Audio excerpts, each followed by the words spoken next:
Hello again, all you absolutely magnificent people, and welcome back to another episode of An Ecologist Plays, or well, another live stream of An Ecologist Plays, where we are back in Miocene Africa. We are back in Ancestors, the Humankind Odyssey.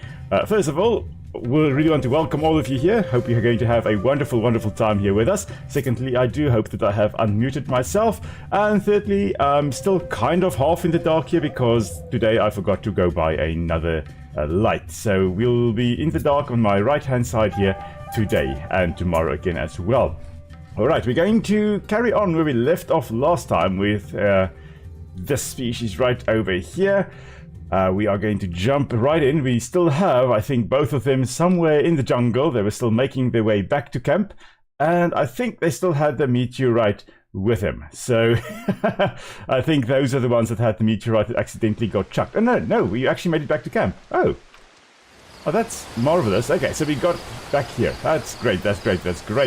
Hello there, Raptor. I see you are back. Hello, Nokolo. Welcome to the stream. Glad you are here as well. So in terms of your question there, Nokolo, the only weapons we will have is a sharp stick. That is the best weapon we can actually get in this game. So there are no other weapons. You can use a rock, you can use a bone, you can break a branch off a tree and use it as is. But the best weapon you can get is to actually take a branch like this one right over here and you sharpen it. That's the best weapon you can actually get. And that's I guess that's the only weapon we are really going to get. Let's just see. I think, yeah, that is granite. We don't need granite. Wait, hello there. Yay. I'm just going to stab you with a branch. Wait, what a way to start. Okay, now I do believe one of our hominins is bleeding. I think it's Go. Hello. Yeah, bleeding indeed. Okay, I actually realize now that I do not have my heads-up display on. So let's just quickly HUD. Let's put that on so that you can see everything. I took it down to take the screenshot for for today. Okay, so yeah, you are not doing too well. is not doing too well. So is bleeding. We're going to quickly get you some kapok fiber, and then we're going to just quickly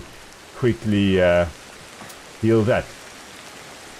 Alright, so yes, hello there, President. Welcome to the stream as well. Glad you're also here with us. And then as President is asking, do we have a... No, we don't have anyone... Okay, I thought one of our little hominins are in danger again, but thankfully not. But yeah, as Raptor is asking as President is asking there, Raptor, what did you find? What was the vegan eggs that you found? We would love to hear a bit about that. Alright, let's see. Do we have any kapok fiber up here? No, doesn't look like it. Surely it should be. But unless I'm very much mistaken, a lot of these trees would actually be kapok trees. But it seems like we're out of luck. Maybe I'll need to swing a little bit closer. Alright, because we need to stop the bleeding, otherwise is going to die, and that's not going to be very nice. Now we also have some eagle nests up here.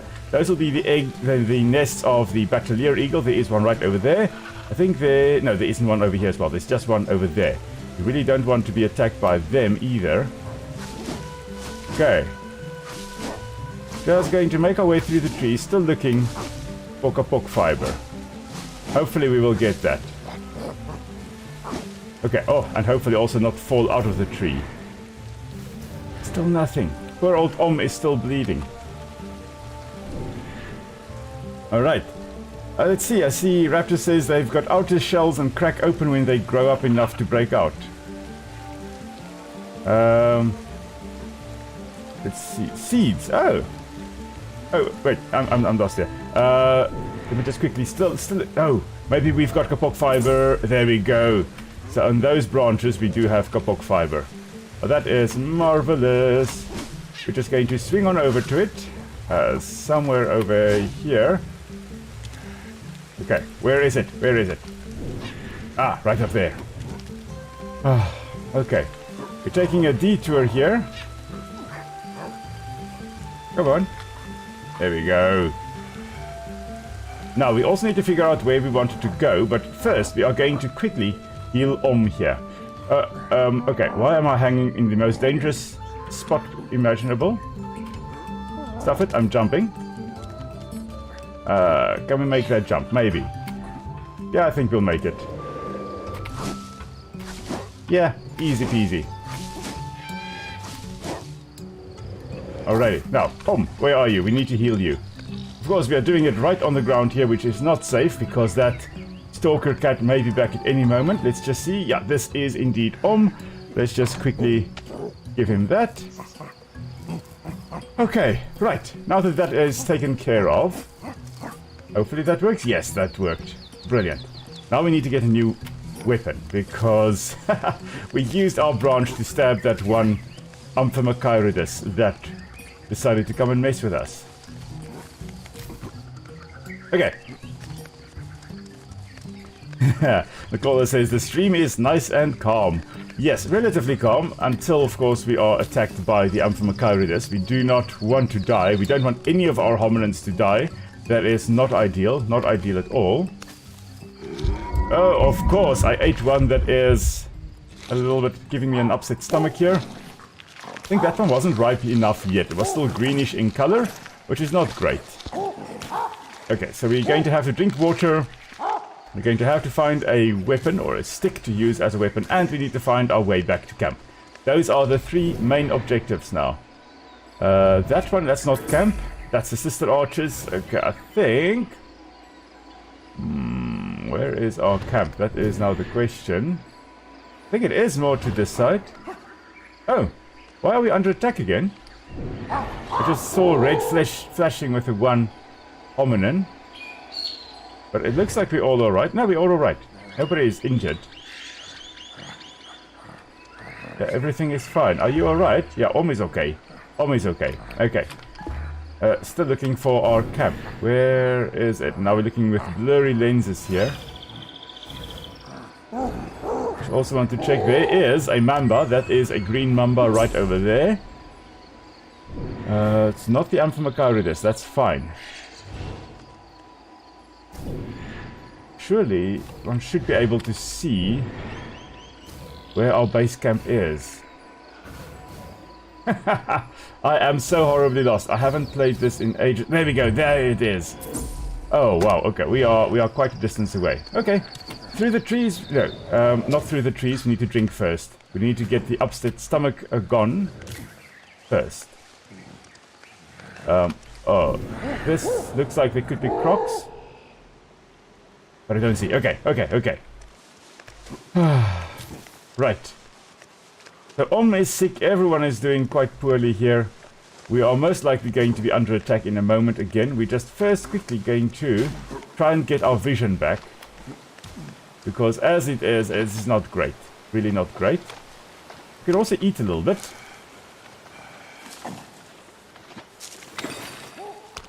Okay.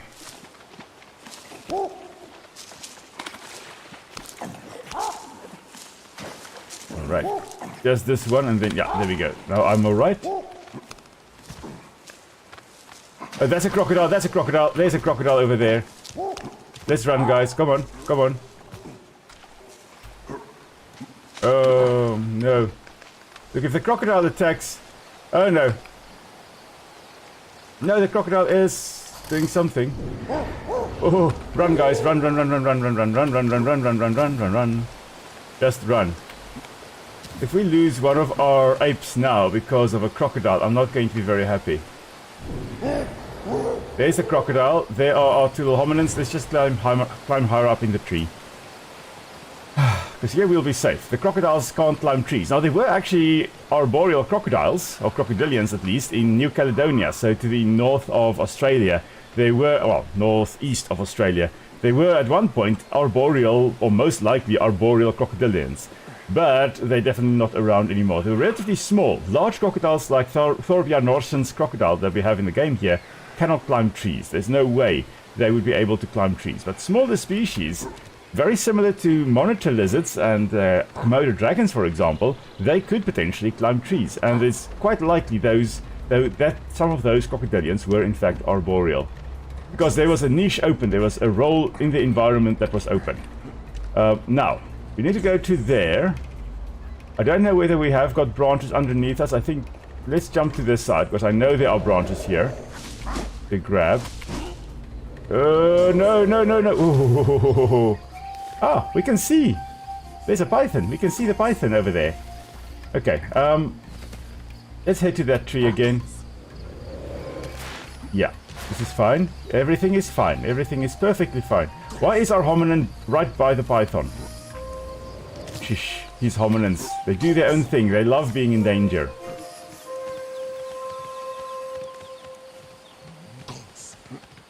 Okay. Yeah, the other apes here are quite useless without me. There is danger around as well. Well, there was, because I could do the dramatic whoo sound. Okay. Up in the trees we're relatively safe. As long as we stay away from the battalier eagles, nothing can get to us over here. Now, I am, however, that being said, going to grab a weapon.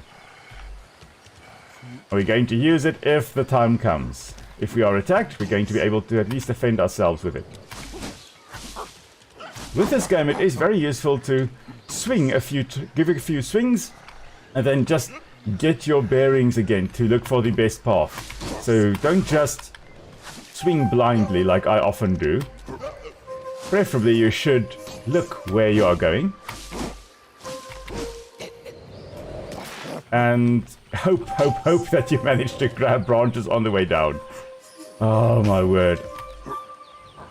This hominid of mine has a very, very dangerous life. That's for sure. Alrighty, now later on our hominids are actually going to be very good at defending themselves. We're actually going to even be able to teach them how to make weapons. So you do something and then they mimic what you do. And you can get them to make nice sharpened sticks and all those types of things. But that is still a long, long, long way away. For now, we have to defend them as best we can. Which direction are we going? I think that direction. Yes. Okay. Our base is... Oh, we're getting closer. So initially, of course, we are just staying up in the trees. Later on, as the trees get sparser and sparser, we are going to have to go to ground. But by that time, hopefully, our hominins will also be able to defend themselves.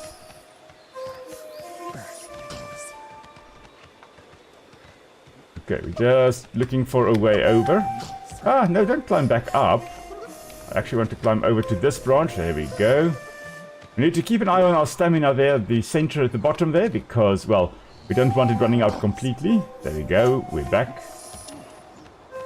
Oh, so close. I can smell our home. Now, I think we can make that jump. Yes, we could. And just swinging through the trees. There we go. Yes. We are home. Can you believe it? And none of us died. That was great. Now, we should be able to... I don't think there is another meteorite. Not yet, at least. Later on, of course, we will get more meteorites. But I think we really should soon get our hominids to actually relocate, to make a new little base. But first, let's have a look here. Our neuronal pathway. So, we could technically do an evolution leap. We're going to do that later on. For now, though, what we're going to do is we're going to... We've got 4 that we can reinforce. Let's grab this one. Because this neuronal pathway over here means that if we actually grab something, we can get our hominins to also grab it and then eat it if we eat it. So we can kind of get them to mimic what we are doing. So a little bit of mirror behavior happening there. Okay. That would work. Okay. Double tap right mouse button. Okay. Let's keep that in mind. We can also, just to make things easier to find all the things around us, we can develop these neuronal pathways as well. So this one allows us to smell things more easily. We've got a better sense of smell happening here, or we're getting a better sense of smell. And sense of smell, very, very important. Later on, the sight becomes very important for us as humans, for example. I mean, I don't have the most amazing sense of smell, but I can see quite well, relatively well at least. So now we are going to, again, just be able to smell things from further away. And I think that's all we actually can do for now. So, I think we are going to grab all our apes in the morning. Let's first get a bit of sleep. In the morning, we're grabbing everybody. We are moving. We are migrating. That is the plan, at least, after having something to eat and drink. And hopefully nobody dies on the way. Because, let's be honest, there's a very, very good chance that somebody is going to die on the way here. On the way to the new place. Okay, now, we are hungry, we are thirsty. Everybody is hungry and thirsty. Okay, everybody, come on. We are going to eat the horsetails again, equisetum. Going to eat these things, automatically be buffed a little bit against broken legs. All of us will now have that buff. Oh, what we can also do, grab water and right click.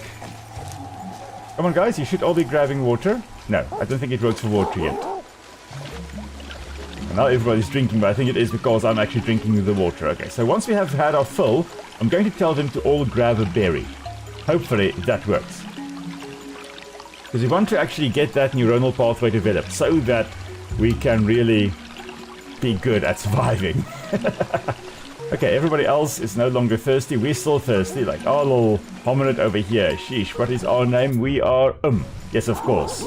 We are is extremely thirsty. Oh, you see, everybody else is also drinking. Okay. Guess everybody's thirsty. Monkey dream about Godzilla. Monkey dream about finally getting out of the jungle. Alrighty. Now, let's see whether this works. I've grabbed the berry, double right click. Yay, look at that. Everybody's grabbing a berry. I wonder, if we smell it, will everybody else smell it? Can we smell it? Are you guys going to smell it? No. Okay, but you're going to eat it. That you're going to do. Everybody eating their tummy berries, or their miracle berries here. Everybody grab another berry. Monkey see, monkey do. There we go. Okay, everybody, we're eating. Yes, we're doing this in an orderly fashion. Alright, guys? Alright, and I think one more each should do the trick. Look at this whole crowd just dispersing to go grab their berries. Oh man, I love this. Okay, let's eat. Now, what I also want to do is actually catch a fish. That is what I also really want to do. So we're gonna do is this our scraper? Yes, this is indeed. I'm gonna switch over, I'm gonna grab this, and let's just quickly make a nice sharp stick. The best weapon in the game. Very rarely do you get the best weapon in the game right at the start of the game, but here we are. We are making our best weapon imaginable. There we go. And now we're going to just quickly come right over here, because there is a fishing spot right over here. Let's see whether we can actually grab a fish. Now, the hominids wouldn't have gone directly to stabbing fish with a spear. They would most likely... Oh, hello there, Tommy X. Welcome to the stream. Glad you are here as well. But as I was saying, the hominids here, they wouldn't directly go to, stabbing fish with spears. Instead, they most likely would have scavenged fish along this shore here. Any dead fish that washed up, they would have eaten. Maybe eventually catch a fish. But later on, maybe they would have been able to stab like that. Unfortunately, I was a little bit too early there. Come on. Yay, look at that. I caught a fish. I am the fisherman now. Alrighty, let's quickly grab this fishy. And inspect. This, I believe, is a type of bass. Yes, definitely a type of bass. Let's see here, it is Micropterus. Micro referring to small, terus, P-T-E-R-U-S, referring to wing. So Micropterus here means small wing, or small fin, maybe. But yeah, this is Micropterus. It's the first bass that we're eating, the first fish we are eating.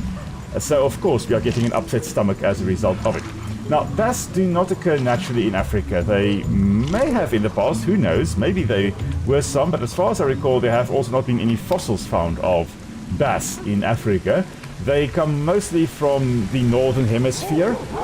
There are relatives of bass in Africa, but no bass, no true bass in Africa. In South Africa, they are a major, major problem though. They are introduced, or they have been introduced into rivers and lakes and ponds and all kinds of places, mainly for fishing, and they are a major problem because, of course, they are predatory fish. They will eat, they will basically catch and eat all kinds of indigenous species. No, I don't want it. No, I don't want this. No. Actually, let's just chuck it. Let's throw it as far as we possibly can. Yeah. Wow. Well, that was the best throw ever in the history of Natal grass cycad leaf tossing. All right. Everybody, come. Ape together strong. Ape, migrate now. Alrighty. Let's head off, shall we? Right. I think, yeah, they can't use weapons yet. They can intimidate, as far as I know. Let's just stop for a breather. And while we are here, let's just quickly check. We have developed some neurons here. Let's see, what can we get? Imitation. Once connected, it's possible to ask clan members to mimic switching hand and altering a particular item. Oh. Okay, guys. Ape together strong. That is what this is going to be. This is amazing. This is a game changer. I don't think they can actually defend themselves yet. But at least they will have spears ready for me. Okay, let's just get more dexterity. I think that was all, right? Yeah, that was indeed all. But I wanted to check. What did I want to check? I wanted to check... Oh, no, I can't remember what I want to check. Oh, yeah. Come closer. Yeah, that's not the one I was looking for. I'm looking to see whether our little hominids can actually mimic, can also intimidate. I think it is in the communication. There we go. Group defense. Clan members have the ability to defend themselves. Oh, all right. The powerful tribe is about to head out. Let's just quickly toss our rock down. Okay, guys, come on. We are going to all be armed. Okay, you all ready? Got a bunch of star pupils over here. Ready? No. Wrong thing. Yet. Wow. Okay. Let's grab a branch. Okay? Everybody, grab a branch. Okay, it's time for monkey see, monkey do, okay? Let's just see, there's a last little straggler. Last one getting a branch. Everybody's got their branches, right? Okay, let's switch on over. Everybody do that. There we go. Brilliant. Now, the tricky part. Everybody, alter. And everybody do that. Yes. Okay, everybody, let's switch back. There we go. Right, now we are ready. We are armed and dangerous. Our star pupil class heading out for a lovely, lovely little outing. I'm just going to make my sticks, sharp again. I am the main line of defense here. The first line of defense for the squad. There we go, okay. And before we head out, one last little thingamajig, little neuronal pathway that we can get. Let's just quickly check. Hello there, welcome to the stream. Glad you all are here with us. Let's see, where's this dexterity? Oh, there we go, there's the dexterity one. The success rate of an alteration without a tool is increased. Okay, so that's like, for example, stripping the little small branches of the big branch there. Okay, or stripping the horsetail. Okay, great stuff. Oh, this one is nice because we've got the mutation that actually will enable us to get that. All right, now we are ready. They won't randomly die of air, hopefully not, so we have a full gang of very, very, very dangerous hominids here. let's head on out, shall we? Because we've got a whole bunch of places to discover. Now, of course, while we are going out... Oh, of course, we can't actually do this yet. I think we need to actually be able to carry things in both hands. Can we? I just quickly want to check something. Whether we can actually... No, we can't pick this up yet. Okay, later on we will be able to actually pick up these thorn branches, but as things stand, we cannot. Now, where are we heading? We are heading to some kind of unknown location. I don't see any. I guess we're just heading in that direction for now. And let's hope... Well, thankfully, I don't think any of our hominids can actually die of fall damage. I don't think they are able to die due to falling. Not even when they follow me down the precipitous drop. Oh, goodness. Oh, this is such a beautiful game. It really makes me... I love the fact that we are out in the jungle. And I love jungles. Like, yo, that is by far my favorite habitat. Mainly because I don't like the sun. I grew up in a very, very hot and dry place. So I don't like the heat too much. I love winter, definitely, by far more than summer. But the jungle here, oh, I love all the trees we have here. Everything. And we are heading somewhere in that direction. Can we stand up? Yes, we can. Okay, we can see a little bit further when we are standing up. That's not the one we are heading to. There's one that's closer. We are heading to that marker over there. Oh! We're just going to jump out and dodge. And of course now we lost our rock and our branch. That was the Batelier eagle, everybody. Erythopius equaudatus. Equaudatus means no tail or short-tailed.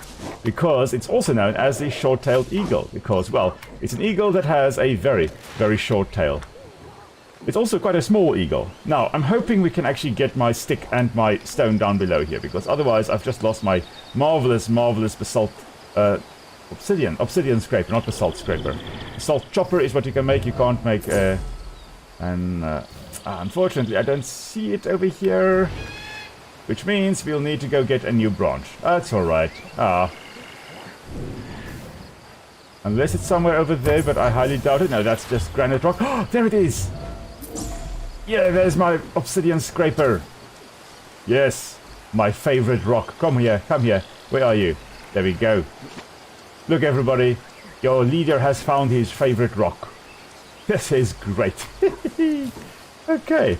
That's just... I realize now my cell phone is again on top chat, not on live chat. There we go. Now I can properly see what everybody is typing. Alright, so if you guys, of course, have any questions during the live stream, please do feel free to ask. I am happy to assist. Whether it is something we are seeing here or any questions you may have about nature or ecology or anything whatsoever, let's have some fun in this game and, you know, overall on this lovely, lovely Saturday evening. Yes.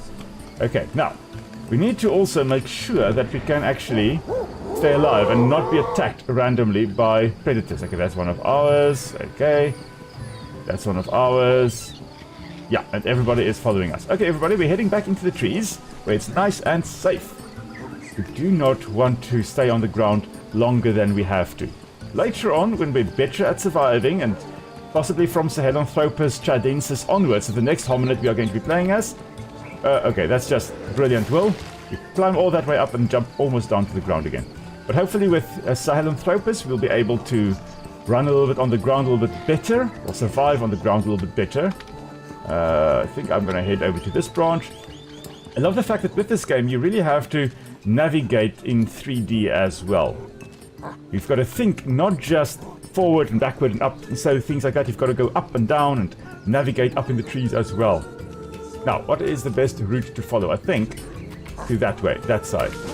The most direct route is oftentimes not the best route to actually take. Sometimes you've got to go a little bit to the sides. Right, now I want to go to that tree over there. Right there. There we go. And we can also get some cut leaves right over here. Hello there. Wonderful, wonderful plants. Come everybody. We're having a snack break. Oh, they can't grab it. I realize now they can't grab it. Because they need to switch over their hands. There we go. Okay. everybody has switched their weapons. Now, grab a leaf. Well, are you going to come and grab your leaves, or are you going to stand around looking... No, you're just going to stand around looking like that. Okay. Fine. Yeah, I'm eating things, and you're just staying down there, ignoring my instructions to come and pick some leaves to eat. That's fine. You want to do that, then you don't get food. Okay, but I should probably tell them again to have their weapon on them in the main hand. Okay, because I know I can attack when my weapon is in my offhand, but I'm not sure whether my hominids can also do that. Alright, let's quickly have a look here. Let's stand upright. Can we hear anything? Anything dangerous? No, just our hominids. Okay, we can also see, not our grass cycad, of course, right in front of us here, like wow. But it does give us neuronal pathway or neuronal energy, so we can level up some things later on. Alrighty. Let's head on over still.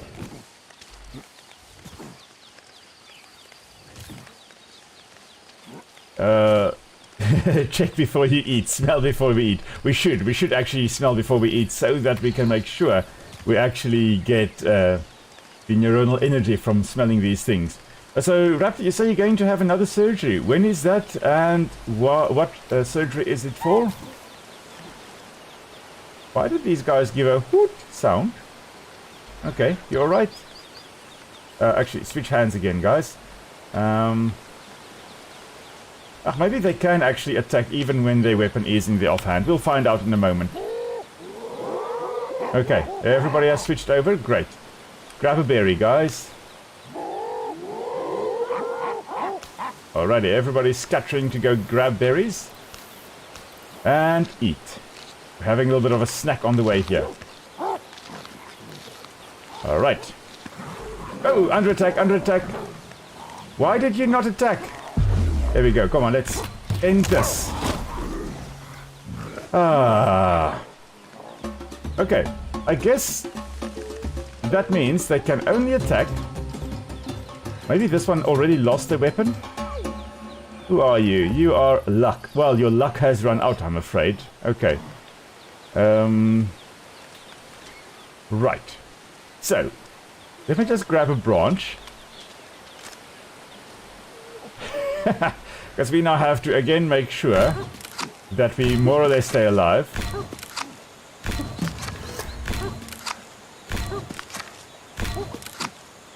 Okay, and then we're going to get some more kapok fiber again. Like, really? Okay, kapok fiber, probably up in the tree. So that is where we are heading. Let's have a look again.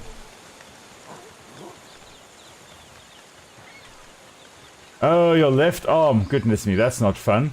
Raptor, I do hope that you are right-handed and not left-handed, of course, because that is even worse. But nonetheless, surgery is, you know, never a fun thing. So, yeah, that is hopefully before school starts, okay? Hopefully, really hope it will be before then. Still looking for kapok fiber. Just a whole bunch of dead branches. There we go, there's kapok fiber.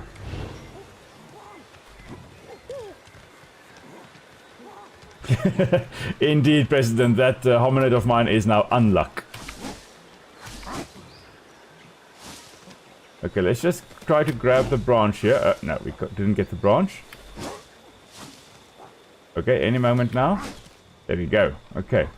Do we have any kapok fiber up here? Maybe up there? Yes, we do. Okay.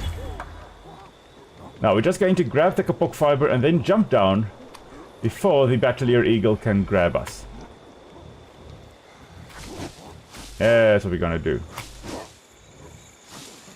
Okay, and hopefully we're going to be able to make the journey down and not, you know, do a quick drop and sudden stop. Okay. Seem to be climbing alright. Great stuff. Now, oh, look at that, there's even a python. Alright, I guess it's python killing time. Hello, Mr. Python. Or Miss Python, I'm not sure whether it's male or female. But it is going to be whacked by a stick now. Okay. Now, another branch, come on. Before the python grabs my hominids, come on. It may be a female trying to defend her eggs. But we don't really care. We are going to stab her as much as we can. Let's see whether we can actually intimidate it. Come on, go away. Love the fact that all of them are intimidating. Now, where is... I think this is... Yeah, this is unluck. Let's give that to them. And there we go. And now I can grab my chopper again. My scraper at least. Yeah, that python over there really looks like the titanoboa. It's far larger than it would be in real life. I mean, they can get, I guess, up to 5 meters in length. Maybe up to 6 in exceptional circumstances. But really not that big, generally. But titanoboa was massive size. So the titanoboa, of course, is, well, it was until recently the largest snake that we know of. But I believe there is one that is potentially larger that they discovered. Let's just see, this place is the Cliff Cascade, okay. Where we are heading is over there. Let's just have a look and see whether we can spot any dangerous things coming for us. No, not at the moment. We're just gonna jump down into the water.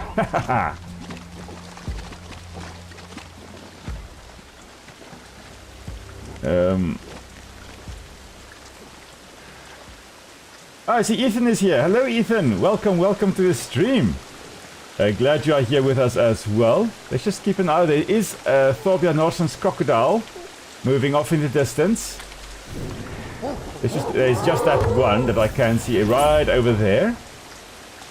Anything else? No, nothing else that's dangerous that's coming after us.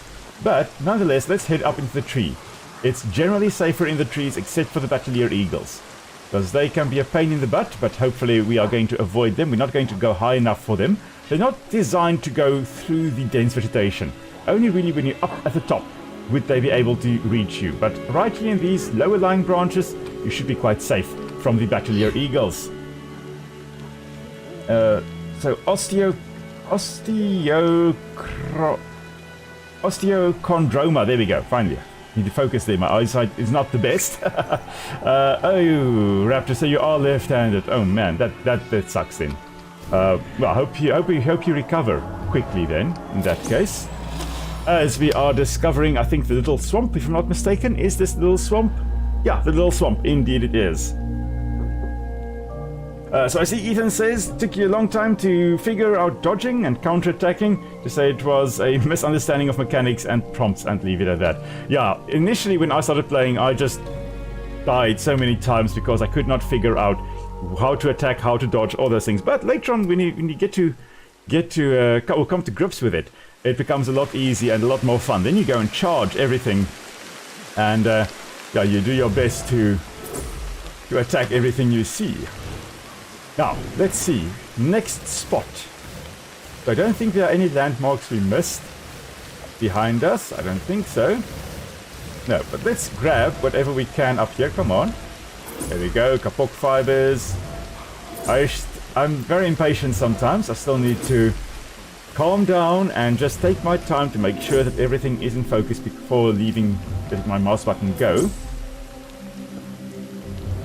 No, come on, I'm gonna focus on that thing, thank you. Perfect. Right, next spot is, I think this one is closest. So let's memorize that one and head on over to that. We are most likely going to have to face our fears before we even get there, because I think this is going to be further than we have gone thus far, as we're just chilling, hanging around to find a new route to take. There we go. Just gonna jump on over to the main trunk over here, and then I think we are going to jump over to these branches over here, swing through the leaves here. Oh, thankfully we grabbed that branch. I must say, with me, it's really a lot of luck involved in me not dying. At some point my luck is probably going to run out though. So it may be this stream, it may be another stream. Let's see. I think let's run around here. And then jump, leap for that branch over there. Leap for that stem over there. Perfect. So this is now, it looks like a bigger swamp. Of course, we are in a lower lying area, so there would be a lot of water accumulating here. And when you've got standing water like this, well, the crocodiles will be around. So you've just got to keep an eye out. Don't hear any at the moment. What do I see? Or smell, actually. I smell a lot of food. Okay. Lots and lots of horsetails. Great. Anything I see? Anything in particular? We have to keep on using our senses. That gives us neuronal energy, but also it allows us to develop these pathways so that our mind gets better at detecting certain things. The idea here is that we are developing what we call a search image. It's not close enough to actually discover, so we're just going to swing on down. So predators, for example, will use a search image. Basically, the more you find something or see something, the more or the easier it becomes to actually spot it again. So for example, let's say you throw a whole bunch of coins onto the lawn or into a bunch of sand. Initially, it may take you a while to get the first few coins, but once you have found a few, it becomes a lot easier to find more. And then later on, it just becomes so easy, very, very easy for you to just find more and more and more of the coins. That's because mentally, your mind very easily will know that it's formed this search image. I'm wondering, I think we are under attack. I think we may be under attack. We'll see in a moment. The two rivers junctions, this actually, yeah. Oh, it's the black one. Oh, okay, it was the black one. But one of our hominids is bleeding. Okay. So what we're going to do now, we're going to first drop the stone. And what I'm going to do is just quickly check whether we can actually use this. Apply this to ourselves in order to be protected against bleeding. Does it work, or is this only against broken bones? I thought we were under attack again, that's why I walked away. But we're not. Okay, it takes a while to apply, and that is against bleeding. Okay, great stuff. So we can actually just modify this again. And then, where's the bleeding individual? Is one of them with the children? Oh, shame. It is Dom. Dom, here we go. Take this and apply. You know, for a tribe of hominids with sticks, we're not doing very well, guys. Like, you were my star pupils when it came to actually making the spears, but now you're just a serious disappointment to your teacher. Yes, definitely. Very, very, very disappointed in you guys. Nonetheless, we're going to just quickly inspect this.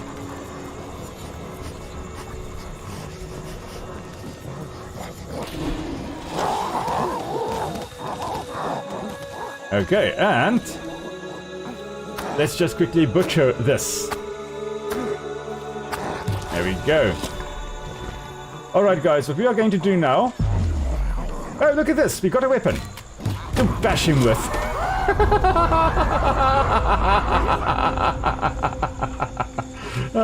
I literally picked up the bone to toss it away so that our hominids don't pick it up.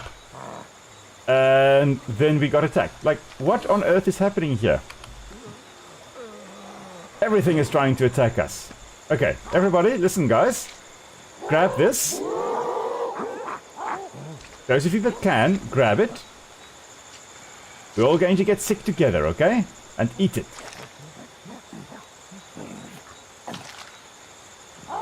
There we go, guys. Perfect.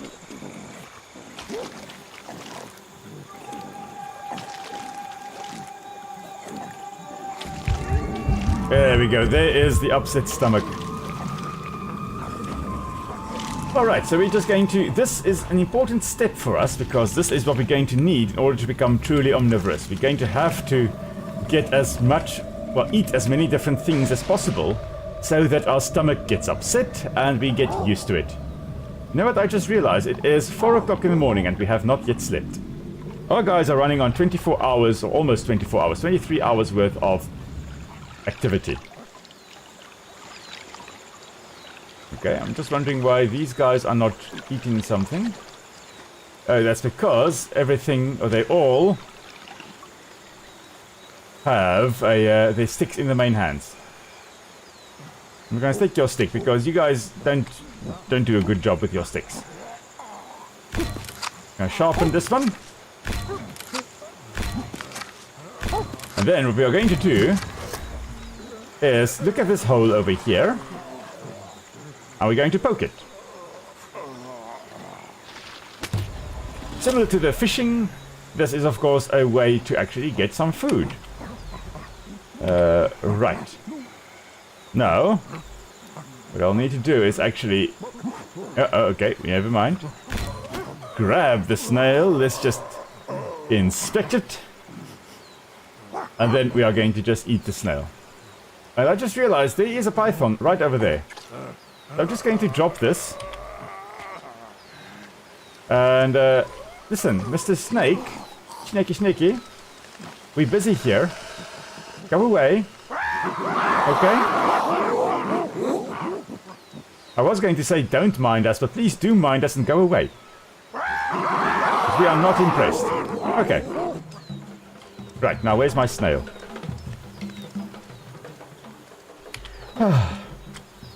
The never-ending is a dangerous place, this jungle of ours. We're definitely not the kings of the jungle yet. Alrighty. Yes, guys, I know. We are very, very tired. Let's just see, where is the new place? I think this is the new place, yes, okay.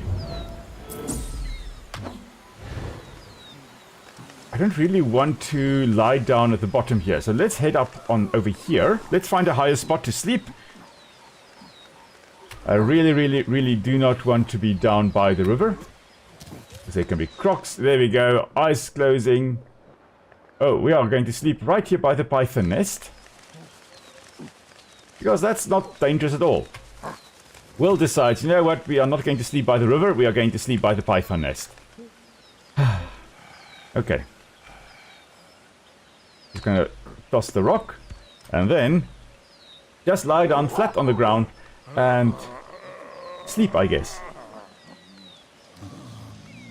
We're becoming slightly nocturnal here by sleeping during most of the day. More crepuscular, actually. Crepuscular, the fancy term for being active early mornings and late afternoons. We are under attack. Of course. Go away. Interrupting my beauty sleep here. Well, I think whoever was attacked managed to defend themselves. Because none of my ones are bleeding. Is danger again? Okay, I guess we really shouldn't sleep here. Oh, it's a python. Shame. Go away, python. Okay. I guess we've got to eat and we've got to drink. That's what we've got to do again. Where's my rock? I need my rock. We're going to have to, this evening, we are going to have to nap. Nap properly. We're going to have to find a safe spot to sleep. You know what? We should have slept up in the trees. It's safe up there. That is what we should have done. Okay. Grab the leaves. Eat the leaves. Come on, guys. Everybody should now be picking leaves and eating it. Cut leaves. Technically, this should give us energy as well, because it is, as I've mentioned last time, very similar to caffeine. It will provide you with energy. But it is a controlled substance, unlike caffeine. It is a controlled substance. You're not allowed to use it in most countries. Now, where's my rock? I need my rock. There is my rock. Come on, favorite rock. We're going on an adventure. Yeah, I've got my rock. Great stuff. Water time.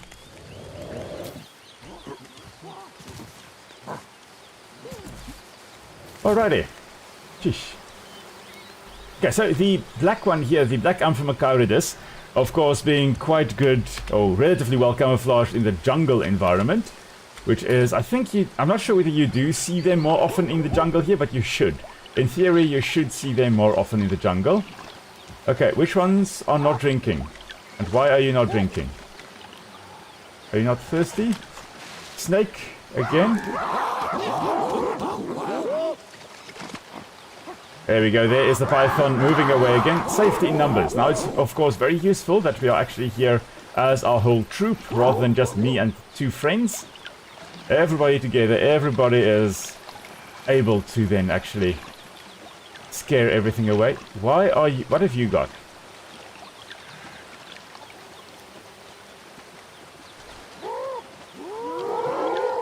Come on, drink water. Oh, this one. This one. He's thirsty, but he doesn't want to drink. There.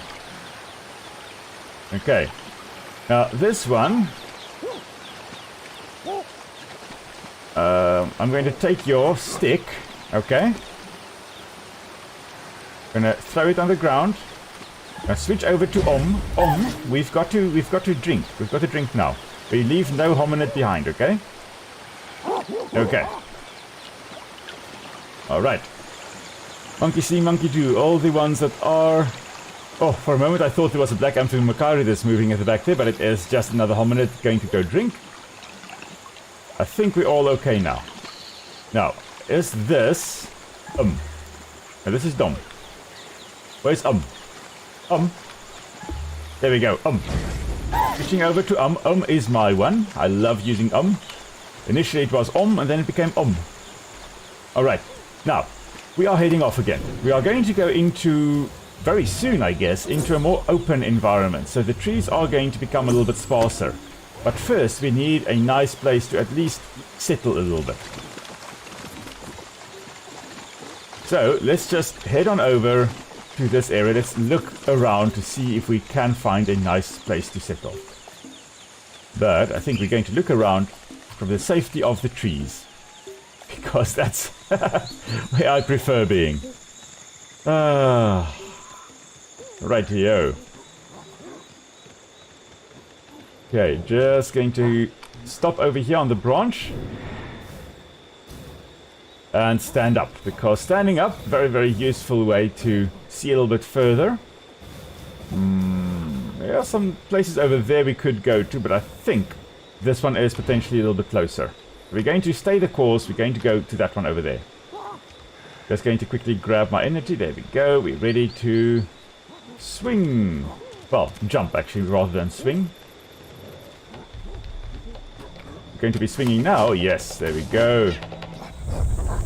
You see, now we are going to have to face our fear. We're going to rationalize our environment by looking for things that we already know. And then we're going to conquer our fears. Of course, if you use an elder, you don't have to worry about this, because the elders are not scared of anything. They will welcome the sweet embrace of death and the unknown. But our little hominids, our adults here, they are slightly worried about the unknown.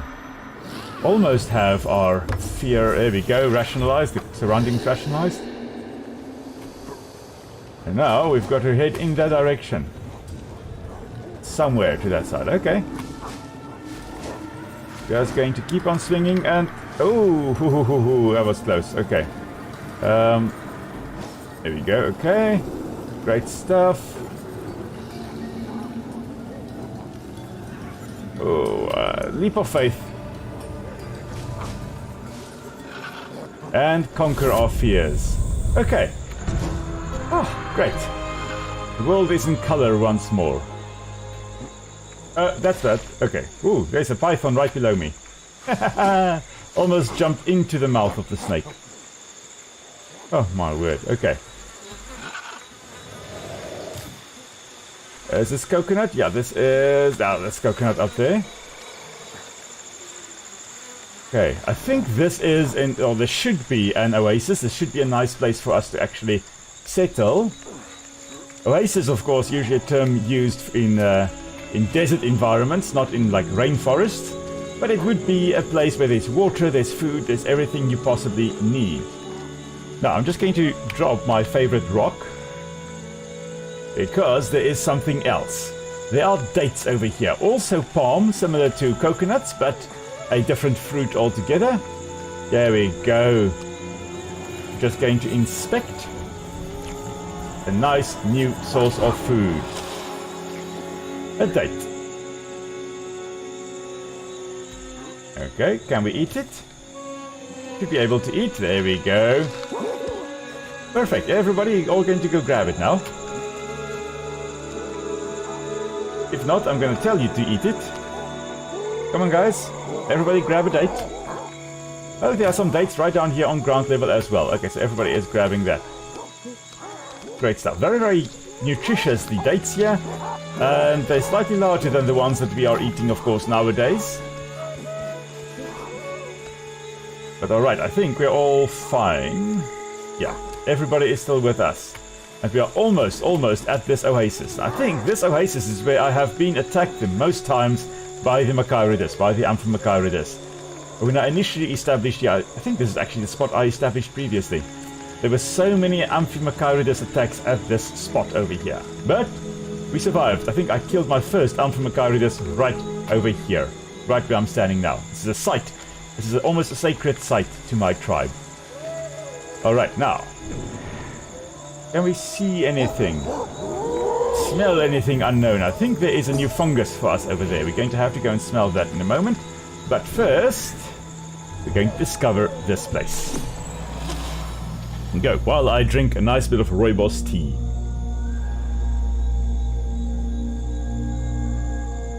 Ah, wonderful. Alrighty, it's a beautiful spot this. I think we are going to settle here. In a moment, we are going to settle here.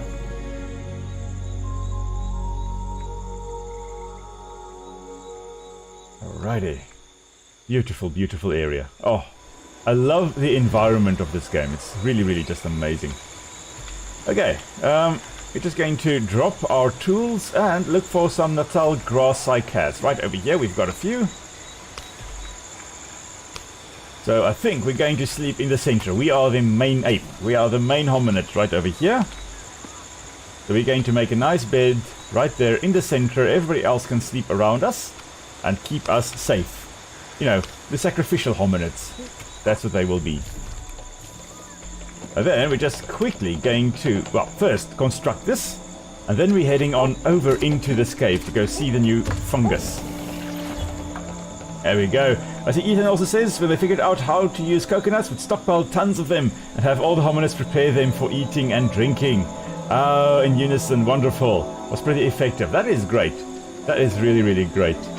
The coconuts are a very, very useful source of moisture, of water, and of course for food as well. In real life, you wouldn't eat a lot of coconuts because that is going to result in horrible diarrhea. But, oh, okay, this is not a new fungus. This is actually insect pupae, or well, it looks more like spider sacs than anything else. Let's see, what have we got? This looks like a spider egg sac. I think it is called a cocoon. Not sure. Let's see. It is a trapped insect. Ah, okay. Technically it would be Insecta capus, but anyway, we're going to eat this and probably get an upset stomach in a moment. So of course there are spiders there, and they have caught a whole bunch of insects. Oh, we didn't get that. Upset stomach, okay. But they've trapped the insect, and of course to store it and later eat it.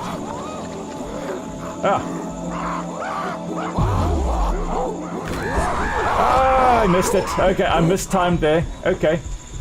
But... you're still here. Maybe not anymore. I knew I should have had my stick on me. Are you all still here? Come on, let's end this. No? Yeah, scaredy cat. Okay, fine. I'm gonna keep my stick on me in future. Let's eat the... oh, let's look for it again. Oh, I think I am... yeah, I am bleeding as well. Okay. Alright, well, let's just eat this first. And then what we'll do is we will again... thankfully, we've got a lot of horsetails over here. We can heal ourselves, and we can also give a prepared little stripped horsetail leaves to our other injured friend. Okay, let's just apply. So the idea here is, of course, to stop the bleeding. I'm not sure whether horsetails would work. I know the Native Americans used usnea, which is a type of lichen, old man's beard it's called. Very often see them hanging around or hanging from trees in jungle or in swampy environments as well. That they used to actually cure, not really cure, but to treat deep wounds. It was an antibacterial and antimicrobial thing. And that worked quite well. Alright, Shame, who are you? You are G. G, you are bleeding, I see. G, take this. Come on. Oh, I should probably... There we go. Give that and put it on yourself. There we go, G. But yeah, so the old man's beard would potentially work, not really to stop bleeding, but at least to stop infection from happening, or prevent infection from happening there. Okay, we're just going to quickly drop the rock. At least we've got our stone on us. Now,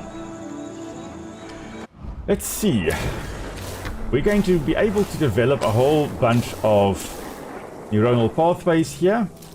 Let's do this. As far as I know, as far as I understand, this makes it cheaper to develop it again in future. If you have fully developed it, it makes it cheaper to develop it in future. So we're going to grab as many of these as we can, although we cannot reinforce all of them. Going into the next generation, at least we have got this tree available for us. Okay, now. Detection speed, I think this one is... Yeah, monkey eats spider, spider tasty. Well, the trapped insect there definitely was very, very nutritious for our little hominid here. Dun, dun, dun, dun. Form recognition. You see, this is that search image. Being able to detect something quicker because you have found a whole bunch of it already. So automatically, identification of resources of the same nature close to the target is possible. So if I look at one Natal grass cycad, I can spot or identify all of them in that general vicinity. That's a marvelous skill, makes it easier and quicker to identify a whole bunch of stuff in the area. Okay, let's see what else can we grab here. Counter maneuver, preparation speed for counter attack against a predator is increased. Basically just makes us better fighters.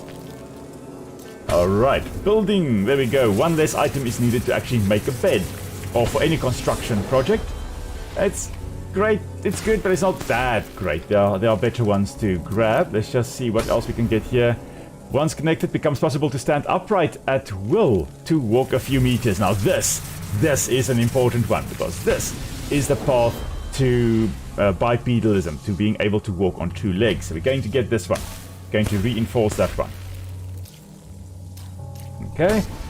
Carrying ability. Once connected, the ability to carry an item using both hands will be acquired. This will allow us to technically carry those thorn branches and potentially put up thorn branch walls, in essence. Although it's not as useful as you may think. Sound detection, great stuff. A lot of these things very useful in order to detect food and predators more easily and more quickly. But I think we should skip a generation and then do an evolution. Actually try to see how far we can get in future. So this means we can only reinforce 6 neuronal pathways. We're definitely going to do this one, because this will allow us to actually stand upright and start walking, start developing that bipedalism. We're definitely going to go for the one that allows our clan members to mimic the actions. So now we have got 2 reinforcement points left. Doing attacks. I'm going to go for that one, I think. And success rate of alterations. I think that's going to be good heading in. Okay, I think that is fine. Oh, I need to be at the active settlement. Never mind. Okay, we're going to first make this our active settlement. Wait, how do we do that again? Let's just quickly check. Oh, there we go. Settle. Everybody, this is our active home, at least for the next 20 seconds. Great, wonderful. Well done, guys. We made it. Now we're going to skip a generation. So we said that, we said that, we said we're going to go for that one, and I think I said I'm going to go for this one. Okay, change generation. Yes, that's what we're gonna do. Yes. Because now the adults that have the mutation, they're going to become the elders. The mutation is still in the population, and we're going to be ready for an evolution leap and see how far we can get in time. Alright, so of course our young ones grow up, and I think we looked at this animation previously, but we're going to play it again for the first time today's stream, and then in future we're just going to skip that as well. There is something that we are going to see now, because this, I think, is now the first time we actually have elders that died. And there we go, there is a dead one as well. So of course, with a lot of apes, they would mourn the loss or the passing of an individual. So a lot of clan members are in fact dead. Now, what we're going to do is we're going to take a stick, because clearly this is a dangerous area. We're going to just make sure we've got a nice stick. As we now go around, do we want to analyze these clan members now or later? I don't think we want to analyze them now. If we analyze them, we get neuronal energy, but it's no point, because we are just going to do, I think, an evolution leap. Okay, that's what we're going to do, so we don't need any neuronal energy, we can just carry on. Alright, evolution time. Let's see. We are 37 years short of 10 million years ago. Let's do our evolution leap. Alrighty. So these are of course all the things that we have done already. We've eaten a whole bunch of food of different types. We've eaten berries. We've befriended a whole bunch of individuals. I think I'm actually just going to skip, because otherwise we may be here for like 10 minutes as we progress here. Can I skip? There we go, I can press tab and skip. Okay, so we have fulfilled 27 feats, 27 different things we have done, and that results in us evolving quite a lot into the future, 864,000 years. So let's see, 12 births as well, another 60,000 years, and then I don't think any deaths. No deaths. So 900,000, and there we go. We have reached Sahelanthropus chadensis. Tomai is the more common name of Sahelanthropus chadensis. So Sahel there, and Anthropus, or Anthropus referring to human, Sahel referring to the region just south of the Sahara. That band there between the Sahara and the equator, or yes, arid savanna basically, that is the Sahel, and the Sahelanthropus here was discovered over there in northern Chad, as far as I recall, hence the name Chadensis, referring to Chad. Now technically Chadensis there would be with a small t. In scientific names we write the genus, the first part we write with a capital letter or starts with a capital letter, and the species name does not.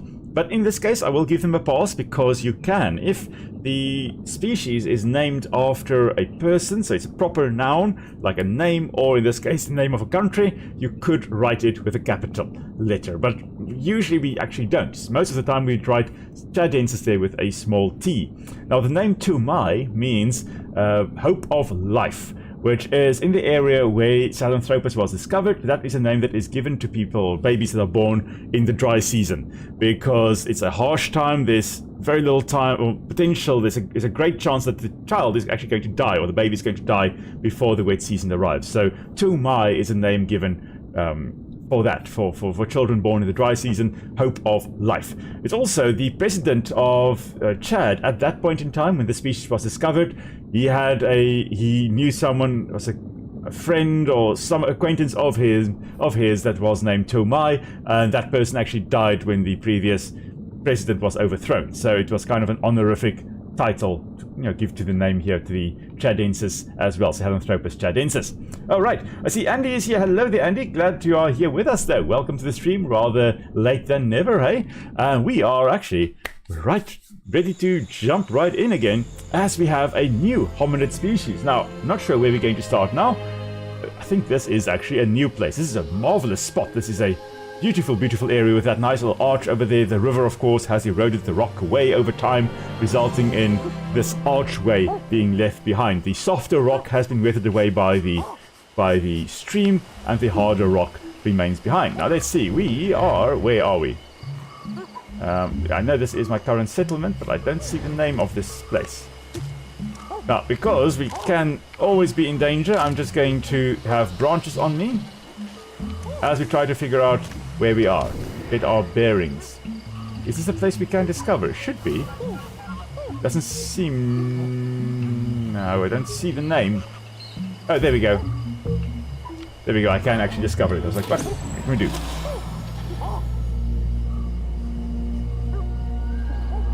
Right, so Andy, what happened? We have been running around. We have killed a black Amphimacharides. We have run away from a whole bunch of things. We have intimidated a whole bunch of things. We are on our way into the slightly more open woodland. The trees are now a little bit sparser. We have done our first evolution leap. We leapt almost 1 million years into the future, and we are now the Sahelanthropus chadensis. So, President, I see you ask, can you write it like so if it is named after a river or other place name? Technically, yes, as long as it is a proper noun or a proper, basically a proper noun, you could write it like that. But as you can see here, our Sahelanthropus over here can actually walk on 2 legs a little bit. We can stand up and then we can start walking. And this is now a new neuronal pathway we are going to have to develop. Okay, now we are going to have to switch on over to the adults and again get some couples forming. This is a male, so let's groom to form a bond. There we go. That was too soon. I was too eager to form the bond. And... again! Come on. Alright. I'm looking forward to the one mutation that actually allows you to just automatically have 3 couples formed. Okay, now I didn't even check whether this is in fact family. No, this is not family. Okay, great. Now, new hominid. You are male Gore. Gore? Let's see. Another male. Where is... I think there's a female over there. Hello, don't worry, we are coming to you. Just have to look out for the Amphimacharides because you never know when they are in the area. You are not related. That is great. Let's try to form a couple. And hopefully the last 2 adults are also not related. There we go. Okay. That one over there either cheering us on or swatting away flies. There would be a whole bunch of biting flies in this area. Many biting fly species actually have the larvae as semi-aquatic or aquatic larvae. So there would be a whole bunch of midges and stuff like that flying around here, which could be a problem. Let's see, that is another male, and there's the female. Okay. Please, please, please. I'm hoping that this female and the male we want to pair with are not family. But this is an elder. We can't have mating with an elder. That's another female at the back there. Is this an elder male? I think this is an elder male. Yeah, this is an elder male. So where's our other male? Is he hiding at the top there? No, doesn't look like it. He's missing. He's hiding. He knows what's coming. Wait, there's a male here. There's another male over here. Are you coupled already? Are you... You are coupled. Okay. You are coupled, if I'm not mistaken. No, you're single. Oh. Okay. Well, now. This makes it easier.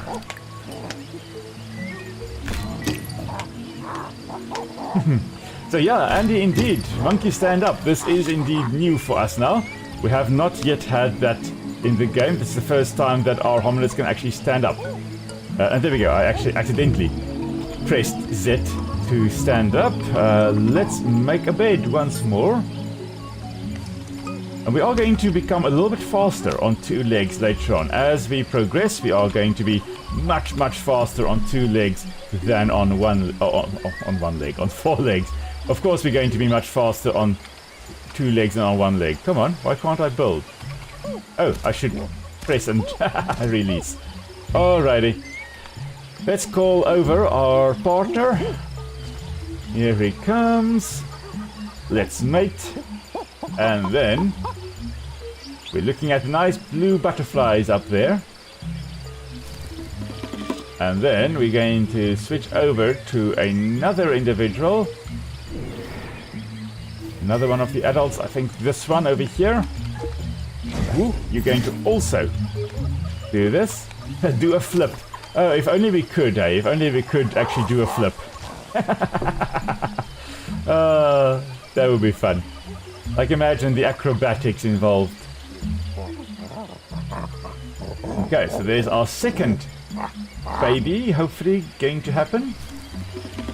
There's apparently an individual standing outside the area, the range over here. You can see. I'm just going to check. Is Kwa around here somewhere? That's Kwa. Okay, I think Kwa is actually the one we should be doing, because Kwa is not fertile or not pregnant yet. If you're looking at the bottom right there, you'll see that there is one little hominid, one little dot outside of the circle. So there's one that's actually outside of our little new home base here. Who knows where that elder is? Probably going on a little adventure, doing their own thing, but we'll see. They must just not die. That's very important that they do not die. Because if your hominids actually die, you lose, you go less into the future than if they stay alive.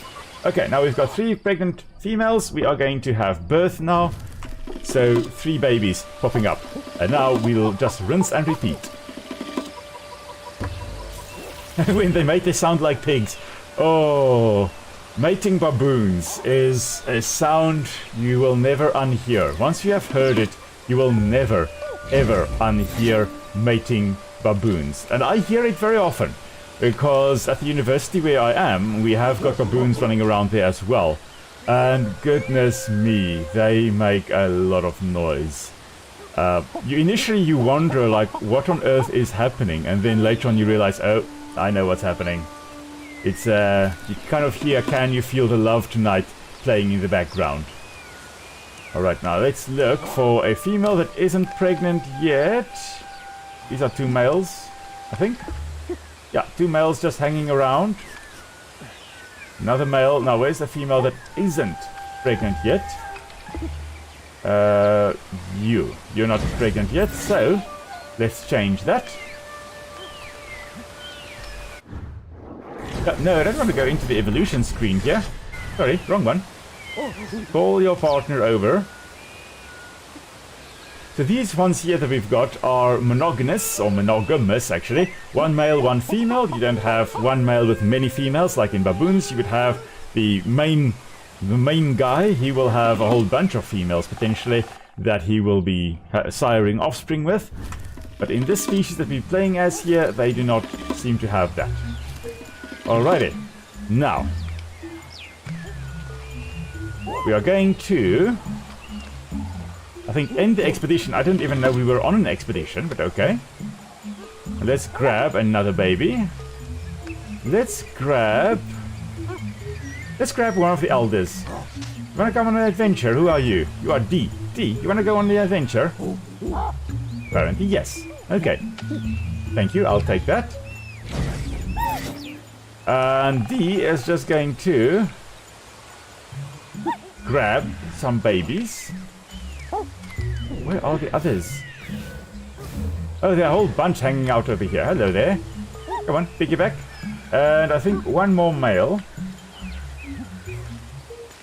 We're going hunting, guys. Yeah, follow me.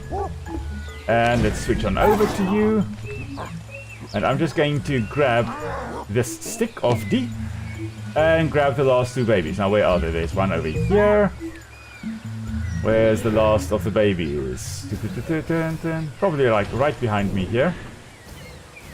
Yeah, there is one right over here somewhere. Hello, come on. Can I have a baby, please? Okay, I'm going to tell you to come with me, but you're going to stay now, okay? I don't need 4. We don't need to be 4 together. You can stay. Thank you. And little baby, you're coming with her. Alrighty. So now, I think if we actually walk on 2 legs, we should be getting neuronal energy, but we did not. Okay. Something sounded like Amphimacharides. No, I don't see it. Okay, so it's fine. Alrighty. Make sharp stick. Yes, we are definitely going to make sharp stick. We're just apparently having a snack first. Eating the giant land snail once more. Oh! It seems like we should now be able to perhaps survive on animal food a little bit better, or at least insect food a little bit better, as we are wading through the water. Alright, then what is this? This is probably granite. Yeah, granite. We don't need granite. Granite gives you a nice granite, what is it, a mush making thing. I'm not looking for granite, I'm looking for obsidian, or perhaps what is it, not obsidian, or basalt or obsidian. That's what I'm looking for. Those are the best rocks to use. We don't seem to have any. There's more granite right over there. So apparently we are at a granitic outcrop here. They're quite cool. Granite, though, mostly erodes into sand that is not very fertile. So whenever you are in a granite-dominated landscape, the plants there, a lot of the grasses and stuff you see there would not be the most palatable. You won't find a lot of grazing animals in these areas. Basalt, however, you would find a lot of grazing animals, a lot of animals to hunt. So in theory, this should be a very, very poor area for us. We really don't want to be here. We are going to actually head in that direction, though. But first, we are going to just make do with a normal old boring rock. Just going to quickly alter this. Will be remove most of the side branches, and then we're going to just bash it with normal rock. As you can see, really not very useful. It's going to take a long time, but at least this will work. I'm not sure whether the granite, what is it called, a masher, or I call it a masher, it's something else. Not sure whether that even will work. There we go, it worked on that, there we go. But, I just realized there is, you can make this and develop, perhaps not a neural pathway, but you can actually get an evolution feat. There we go. What did we make? We made a granite. Okay, yes, thank you. We made something. A granite something. It's the grinder, the granite grinder. That, I believe, is going to be very useful when you are mashing, for example, those horsetail leaves together. Okay, making a little poultice out of that to apply. That's when it is very, very useful. What we are going to do, though, is we're going to eat something, and it is something new. It is, I think this is just called a drupe. That's all it is called. I think it is just called the drupe fruit. African drupe, yeah, Afra drupa. Drupa referring to the drupe fruit, and Afra referring to of Africa.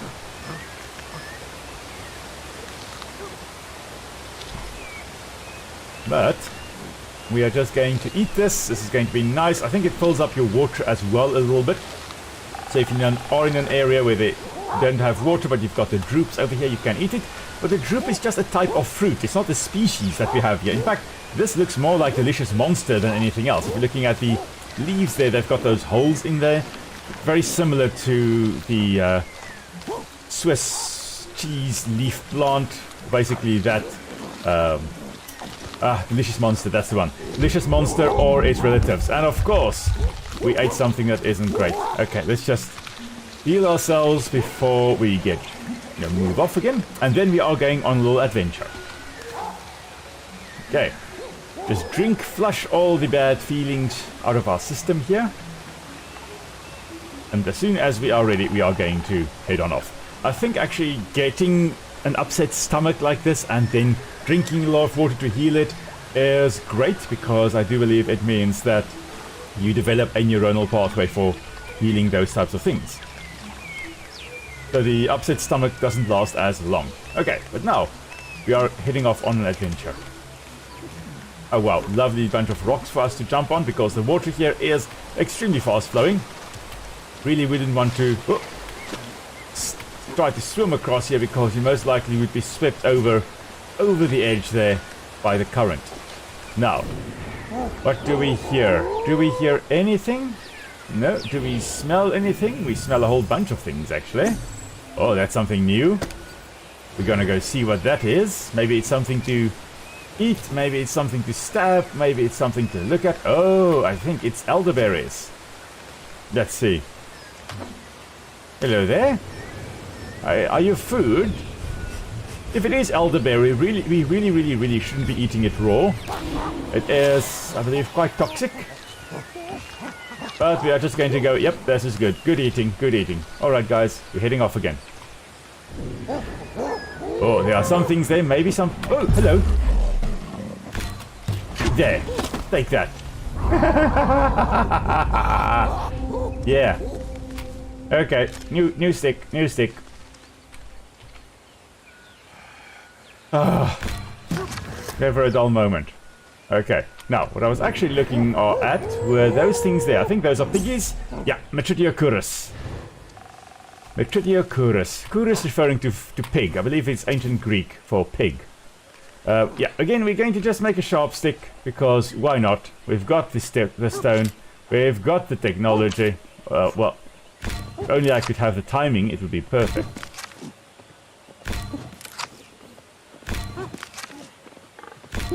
I hear the piggies. Here come the piggies. Piggies, you guys must go. Okay, please, go. Go. Go, go, go, go, go. There we go. Perfect. We are the scary things in the savannah now. Alright. Still heading off in that direction. Is there anything we can now smell that we don't know yet? But still the normal things, the elderberries. Still the pigs we can smell them a mile away. Because we could eat them, but we're not really hungry at the moment, and it wouldn't take a single stab to kill them. It would take more than just one stab to kill, so we're just going to go and taste them whenever we encounter them. You know what? We should develop our ability to run on two legs. So let's just... well, it didn't last long. Okay. Oh, piggies. Oh, okay, fine. Gonna stab you. Now go away, please. Let's get another stick. Now all I have to defend myself is a rock. It's not even a good rock, it's a piece of granite. Maybe we can get basalt up there, past that piggy over there. What have we got? I think it's just cycads. Yeah, still cycads. Whole bunch of cycads. I love cycads, but yo. That's the place we can go to. That is a hiding spot. Okay. You know what? Let's see whether we can find anything down here. Okay, I can't jump that far. Well, maybe we... No, I'm not sure whether we should. You know what? Stuff it. We're going down. Just going to eat a leaf. Okay, guys. We are going to take a leap of faith. Okay, and... let's do this! Into the unknown! Yay! And there we go. Okay, now, let's have a look and see whether we can see anything that is familiar to us. There's something over there. Yes. Great. Oh, that's a beehive. Great stuff. Can we smell anything? Oh, we can smell a lot of things down there. Horsetail. That will probably also be a lot of horsetail over here. Oh, there's some berries. Horsetail? No, berries and horsetail. Oh, and I just want to see more horsetail. There we go, horsetail. We're going to identify everything we possibly can. Cut leaves, maybe? No, horsetail. Even the hyena is laughing at me in the background there. Okay, the area is rationalized. So, let's head on over to the area where we can actually conquer our fear. There we go. Just making our way, I would say downtown, but this is not downtown. This is making our way down in the forest. There we go. Conquer our fears. You see that thumping of the feet against the trunk and of the hands? All of that is something you also observe in chimpanzees when they are intimidating one another or trying to intimidate one another. They will thump their feet against the trunk of a tree or punch the tree, do all kinds of things to appear aggressive and to be aggressive. Now, chimpanzees are incredibly aggressive creatures. Like, wow.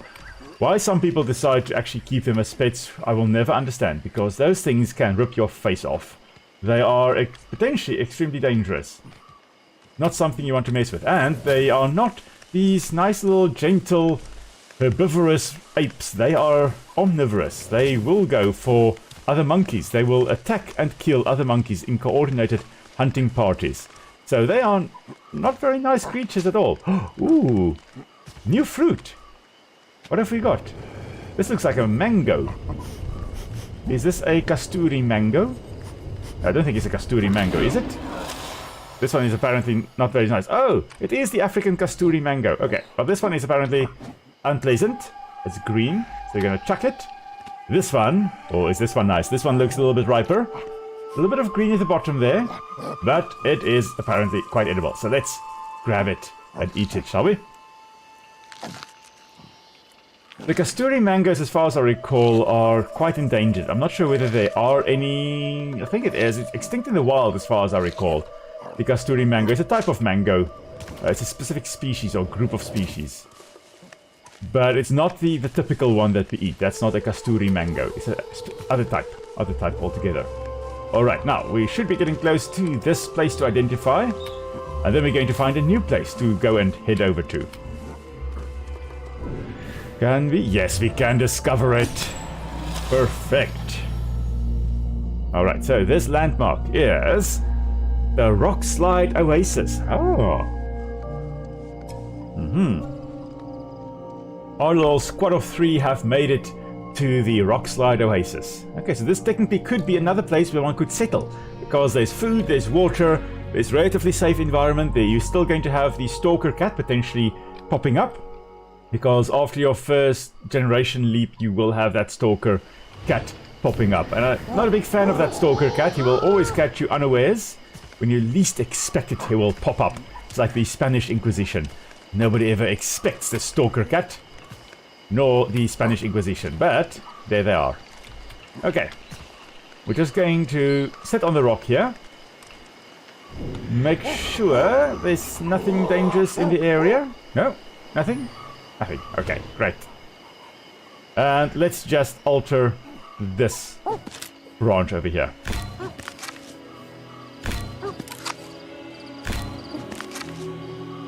As we're just getting to work here. I think our little guy is probably going to be tired soon. It is almost nighttime for us. So we're going to see in a moment. I think we're going to just make a small little bed with some Natal grass cycads, and then we're just going to quickly take a nap. I hear crowned cranes, I believe, somewhere in the distance. Okay, let's see. Do we have? We should have some grass cycads. There's some over there. There's a granite rock, not the type of rock that we need. Oh, that's something new. Okay. And more cycads. Okay, great stuff. Let's see what this new place is. Also looks like a fishing spot.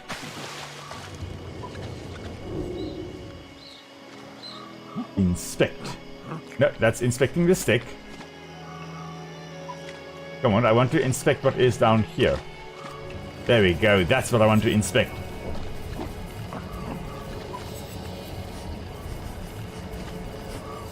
Yes, Ethan, I agree. The immersion is actually quite nice. I love the immersion that you have in the game here. You're saying that when you drink water in the game or eat a mango, makes you either feel refreshed or craving to drink water. It's really lovely, lovely, lovely game, this. Oh, I'm very glad I actually got this game. When I got this game initially, I didn't have the graphics card needed to actually play it. So I got it, but I couldn't play it.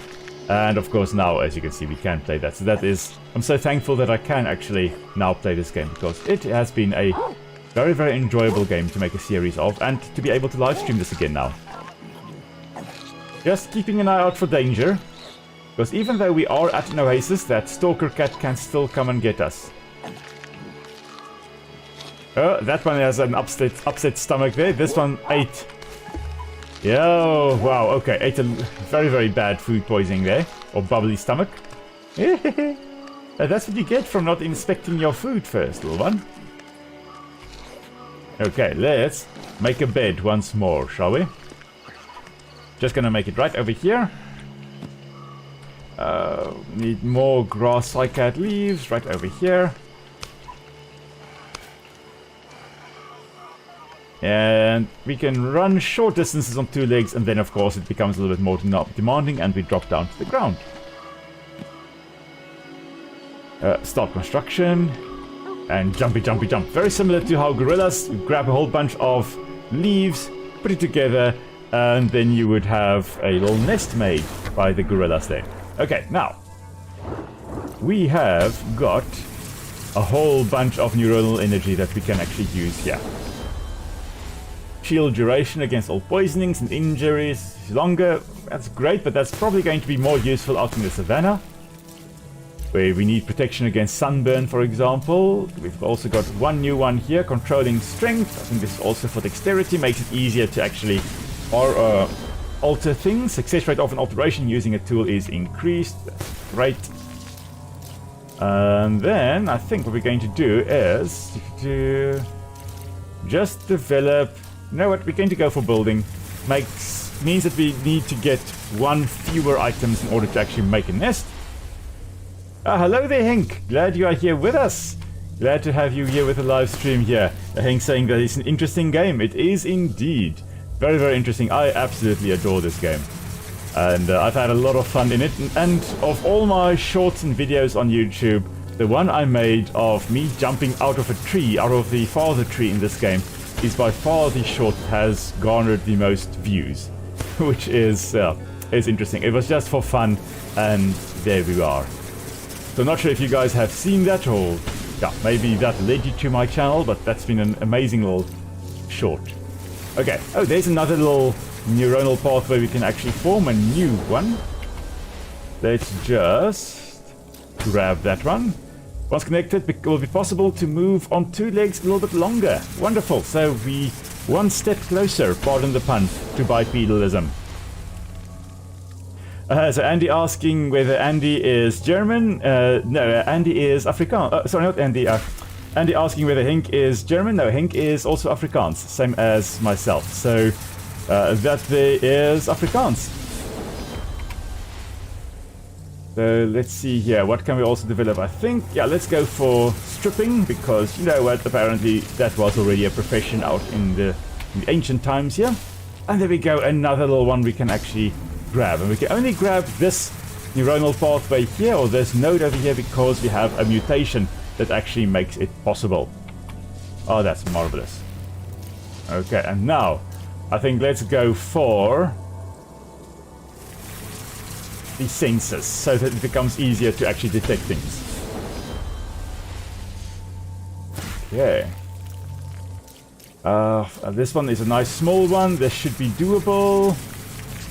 No, barely not. Okay, maybe this one.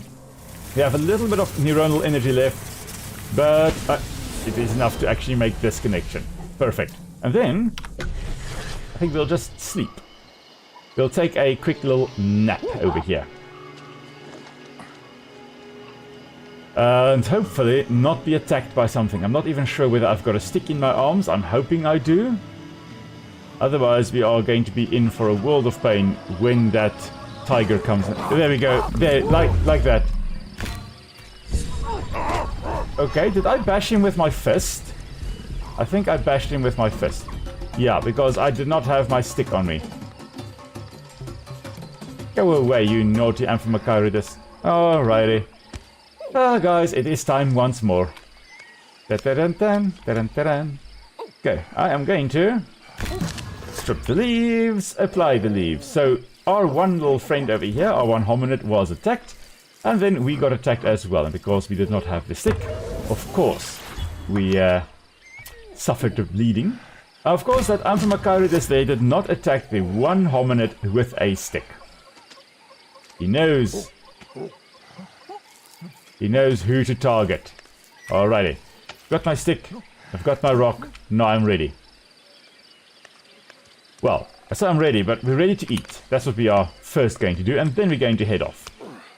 Eat and drink, guys. Eat and drink. Come on.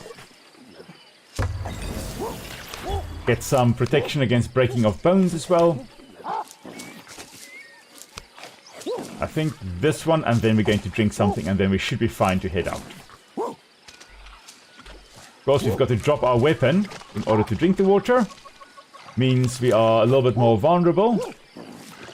Whereas all the other hominids can actually drink water with a branch in their offhand, I believe. If I'm not mistaken. Looking at him. Yeah, there we go. They can drink with water with something in their one hand, but not in their main hand. Alright. Now, I think we are basically ready. I'm just going to grab my pointy stick over here. Grab some what we call in Afrikaans patkos, which is food for the road. Just gonna eat this nice little droop, and of course this is probably going to be one that gives me food poisoning or an upset stomach. Let's just check. Oh no, this is fine. Okay, we're gonna eat this one. Great stuff. Okay. Now, where are we off to? That is the question. Nice beehive in the tree here, of course. We are not going to harvest any honey from it now. Let's see, this is the spot we were at, or this is the rockslide oasis where we currently are. Just have to take the cat food away from Memphis, because he is going to be naughty and eat Cinnamon's food. We are heading, I think, let's head on over there. Actually, I think this one, oh, they're very close, I guess. Let's see which one is first. Now, if we look at Rockslide Oasis over here, you can see there has been a rockslide, as the name suggests. So obviously a big piece of the mountainside here broke off and started tumbling down the mountainside. Now, what you would expect to find is all around a whole bunch of very angular rocks. Rocks that have broken due to gravitational force and the rocks smashing into other rocks. You can see a lot of these rocks do in fact have relatively sharp edges, which is very different from what you would find in alluvial deposits or areas where there's a river that has actually moved the rocks. Rocks moved by a river they're more smooth, they're smoother, because they've been tumbled by water and slowly but surely eroded away, or smoothed out. Whereas ones that are tumbling down the mountainside, yeah, they're going to have a very harsh time tumbling down the mountainside, as we've got a little green mamba over there. Just go away, please. Alright, I think, there we go, I think that was all. Now, we're still heading in that direction. Now, we're close to the Great Lake, it seems. So we may be encountering hippopotamus gorgops soon. Let's just check. There's usually something dangerous in this type of environment. Oh, there's another python. There's the green mamba again. This almost looks like an area you would find a Macairidus, for example, just chilling on the log here, close to the watering hole. I mean, this is an area where you would find, potentially at least, animals coming down to drink, so you could find a little predator hiding around here. Nice place for an ambush. As you can see, we get neuronal energy by standing up out of the water and walking. There we go, neuronal energy getting that way. However, it does use a lot of stamina. Now, I've got a weird sound that I am hearing. A weird music, and I thought maybe there's like a semi-precious stone around, but it doesn't seem to be the case. Anyway, just having a look around, using our senses. Anything there? There is still that python. Anything else? That doesn't look like anything else is approaching us. Well, that's great, because we are going to check out this fungus over here. I think we have already seen the mottle gill before. I think that's what these ones are, if I'm not mistaken. Let's just quickly check. The russet mottle gill. It doesn't tell me what it is. I think it is one of those. It's not a great one to eat. At least not yet, because our little guys are going to potentially have a very, very upset stomach. But thankfully, there is a lot of water down there. Oh, I see hippo.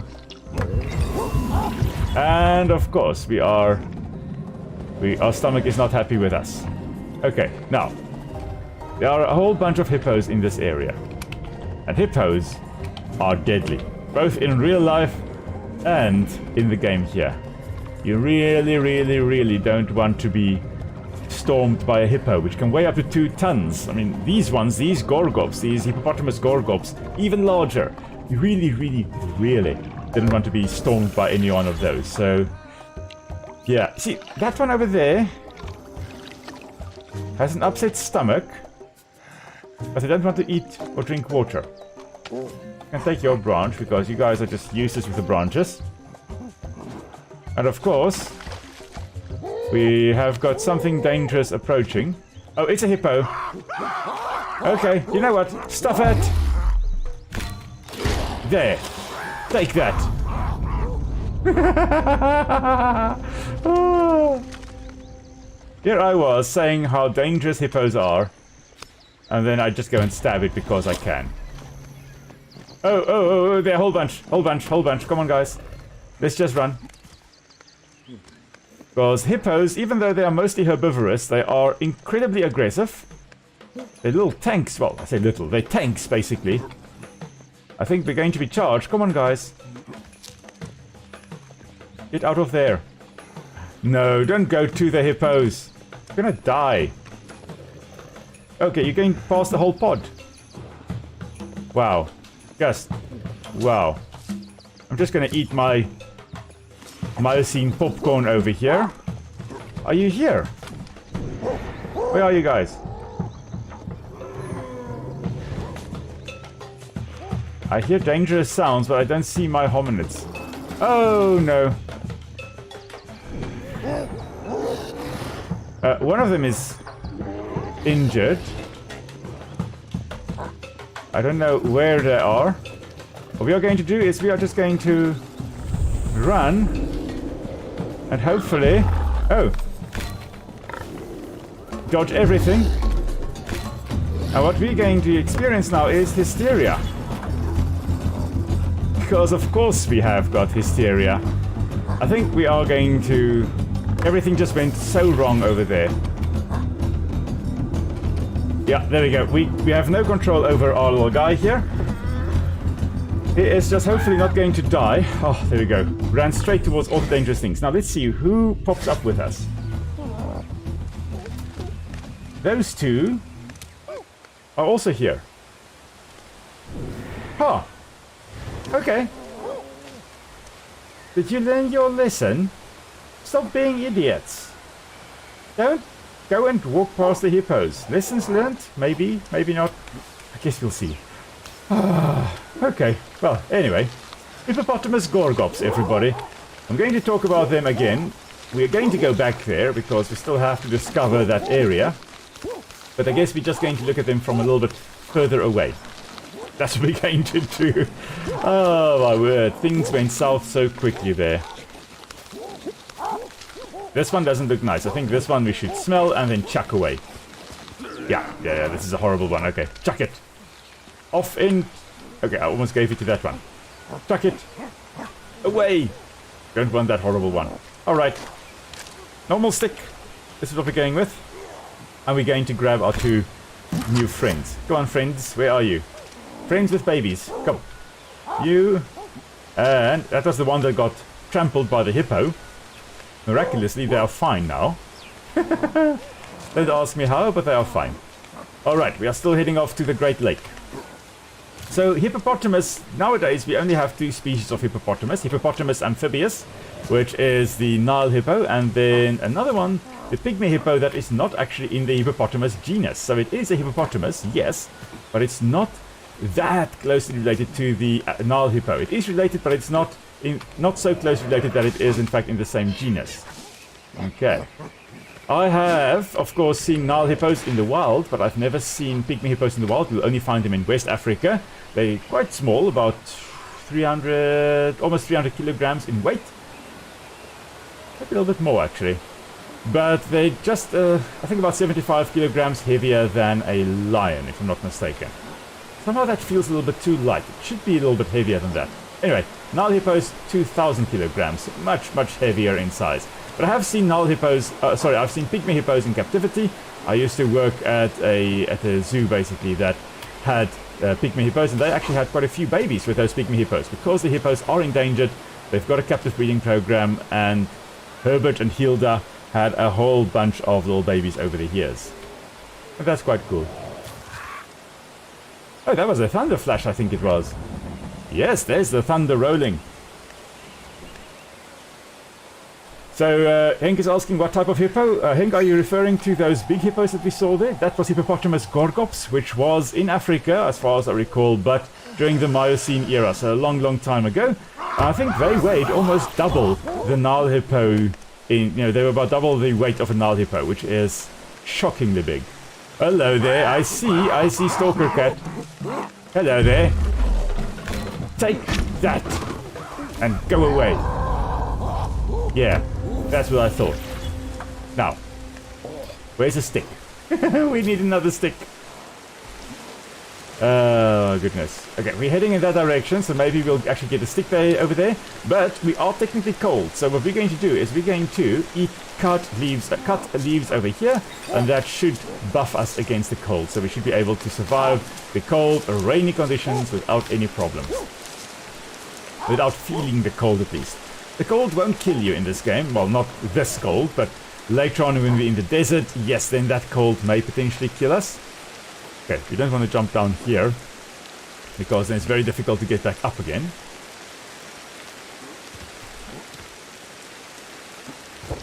What type of hippo is... Oh, yes, is in South America, the cocaine hippos, yes.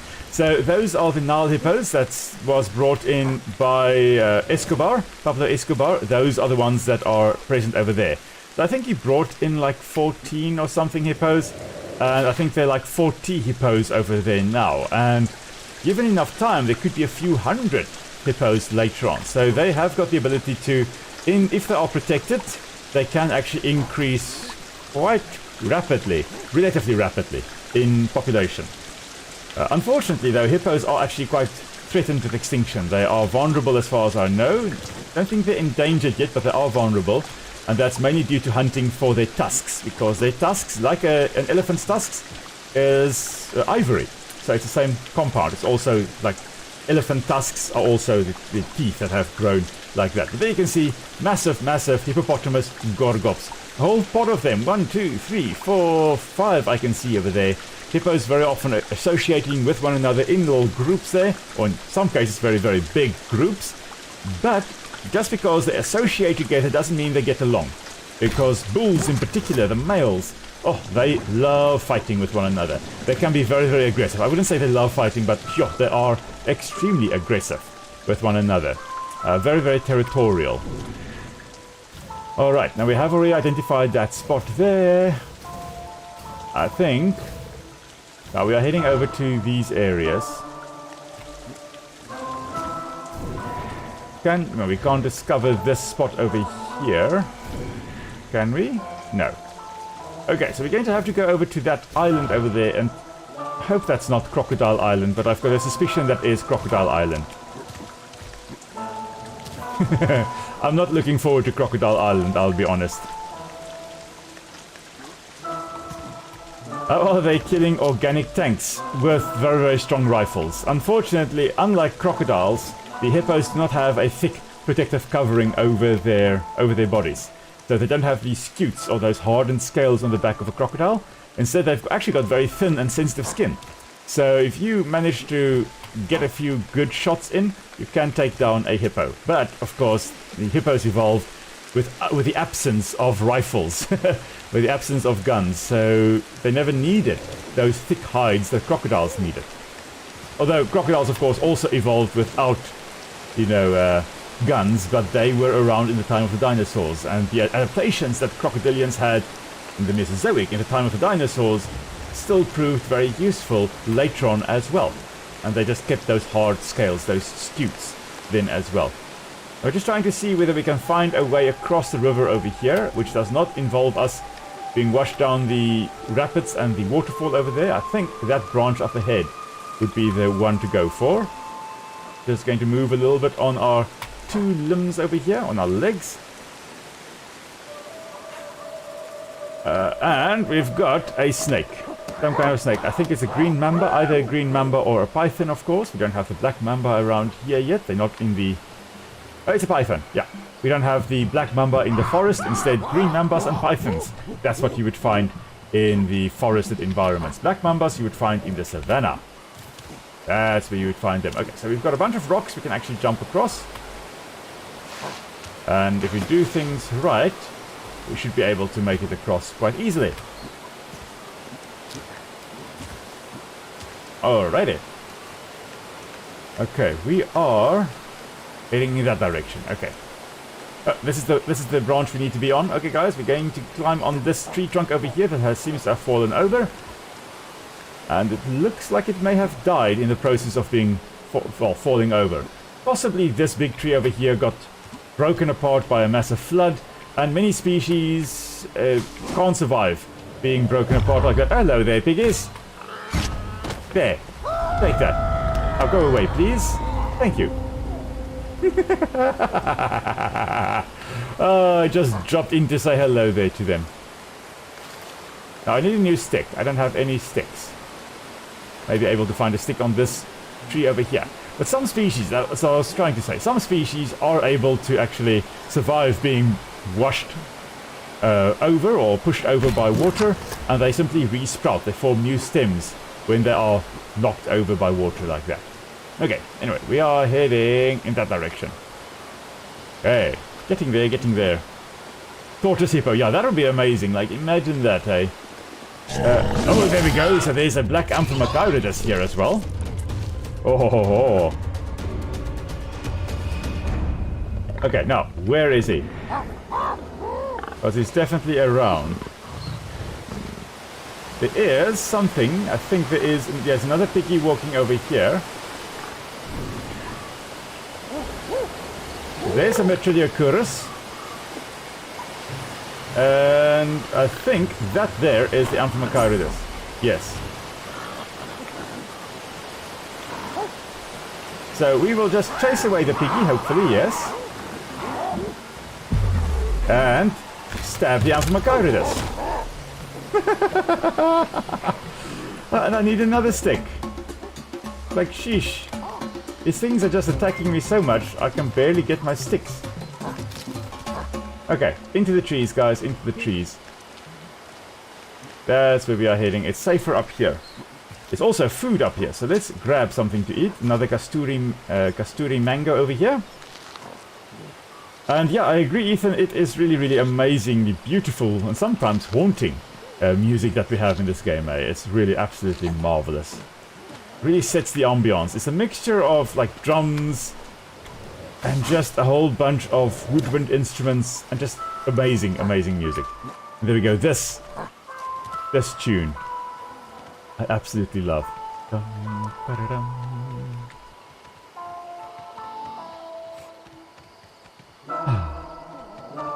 This music brings me calm.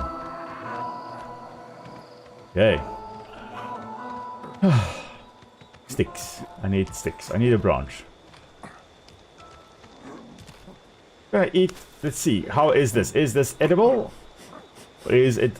Oh, it is. Okay, it is ripe. Great. I was wondering whether it is ripe or whether it is unripe or overripe, but apparently this is the perfect one to eat. Looks a little bit green still, but I guess if our little hominid over here says it is fine, then I guess it is fine. I'm going to trust his nose. And then we are just going to do a leap of faith, I think, in this direction. There we go. Okay. And then I think over here. There we go. Exactly what I wanted to do. And I guess head over to this branch over here. There. The beautiful white flowers. I was wondering whether that's a mushroom or something edible, but no, it's just a whole bunch of beautiful, beautiful flowers. Oh, look, we've got basalt there. Oh, we got more basalt. Ah, okay. And we are in a strange land, so I guess let's quickly conquer our fears once more. As we are now extending beyond our home range, we are encountering more and more of these scary places, places we don't know, unfamiliar places. And we have to rationalize that, listen, it's alright, we can be here, we still see the same things we normally did, just looks slightly different. Okay, but there's a whole bunch of edible berries. And it's rationalized, so we can just head on over to this side. Oh, into the python's mouth. No. No, no, no.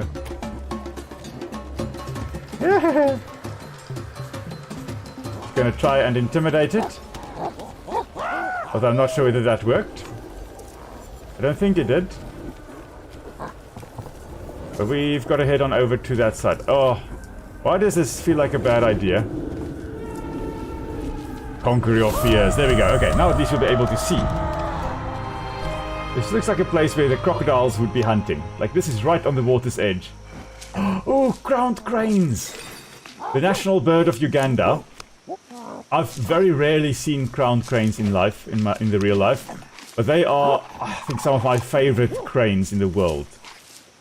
They typically found in wetlands and in grasslands, wet grasslands or moist grasslands, that's where you'll find them. Eating seeds, eating insects, anything they can encounter. Beautiful russet brown on the wings there, on the primary feathers on the wings there. Quite characteristic, and of course with that little crown there, those yellow feathers, those quills at the top there. That of course is what gives them their name of crowned crane. This is one of two species of crowned crane we have in Africa. I think this is the African crowned crane. I think the other one is... Oh no! We're in mid-snack. Don't do that with us. Come on. And no, listen here. Leave my friend alone. And take the branch to the gut. You naughty Amphimachiridas. Gonna chase after it. Come on. Come here. Come here. Yeah, this is what you get now. Shish. This stalker cat dies now.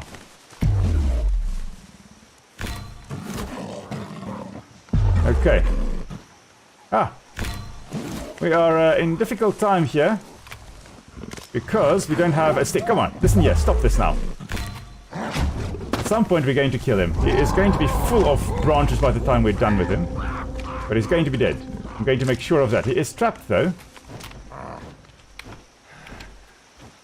We just have to make sure we don't lose our dopamine or, you know. Okay, he's not there anymore. Okay, but he is basically a stab or two away from dying. Goodness me. Okay, guys. Who's bleeding?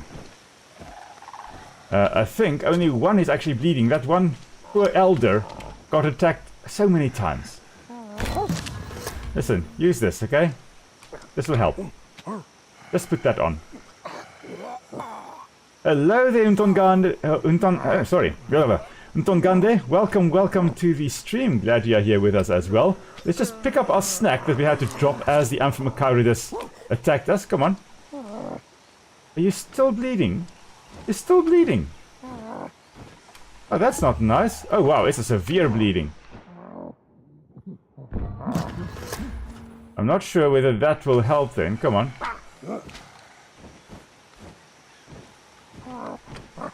Come on. Grab this. That is bad. Okay, do we have granite around here? Please, granite. Liftable rock, not what I'm looking for. Granite! Yes, yes, yes, yes, yes. Okay, great. Let's make a poultice. So what we're going to have to do is we're going to take 2 granite rocks. Because that poor elder got knocked more than once by the Amphimachiridas. That was not pleasant at all. Oh, Nicolo, it's you!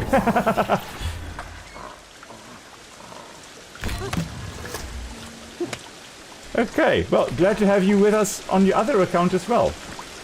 Now that we have our grinder... Okay, yes, I know we are tired. But we've got to take care of our little injured one. Otherwise, they're going to die. So let's just quickly look at this. I think, if we give this to the injured elder, it should heal them. Horsetail paste. It should be more potent. Okay, I think they've actually finally applied. Yeah. Why did you wait for me to make that? Like, why? I made the horsetail paste and then... Who are you? You are D. And then D decided, you know what, we're going to now finally apply the paste that we gave them earlier. Oh, goodness me. Okay. Let's eat. Because, come on guys, you are terrorizing me. Yeah.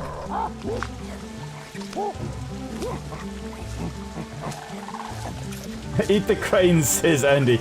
If we could, we would, but we can't actually hunt the cranes. You'll see in a moment. Like, they just fly away, and you can't attack something that does not attack you in this game. So we can jump at them, but that's it. Okay, now, our character is... Our little hominid over here is very tired. So, I think let's just take a quick nap here on the shore. It's a dangerous place to be. But we are hopefully not going to be attacked too much here. He says, and then a little while later most likely attacked by that stalker cat. But then we're going to stab him with a branch again. And again, until he stops doing that, attacking us. Alrighty. It's about, there we go, 10 hours worth of, there we go, hello there. Are you gonna die now? No, still not. Why not? Why won't you die?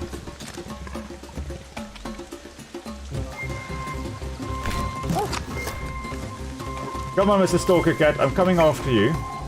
I am chasing you down. If it's the last thing I do. He is so injured, he is running slower than I am. Come on, kitty cat. Here, kitty, kitty, kitty. Here, kitty, kitty. Still not dead. Okay, now there's a slight problem. I don't have a branch anymore. Now I do. Now. Are you ready for this, Mr. Kitty? Because here I come. We're gonna end this now. Or still not. Okay, grab one more branch. I think we just need to intimidate him first. Because that will give us some... Or not. I thought it was going to give us some dopamine or endorphins there, but apparently not. And that's still not enough. Okay, our dopamine levels are low. Let's go eat something. Come on, guys. Let's leave him. Okay, he is still over there. Okay, we need to eat something. Our dopamine levels are low. So we're going to become hysteric again if we just carry on doing this. Just going to restore our dopamine and then go and attack him once more. We need to end this. I'm tired of running. First, we are going to just... No, I don't want this.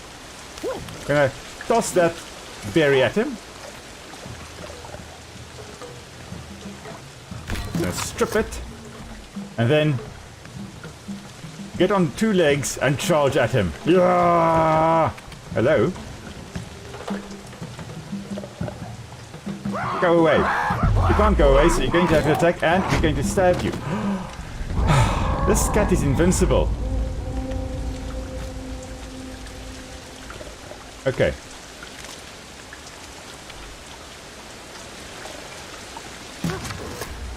Again. Once more onto the breach, dear friends. We're gonna eat cat tonight. Or still not. We're going to run out of sticks at this rate.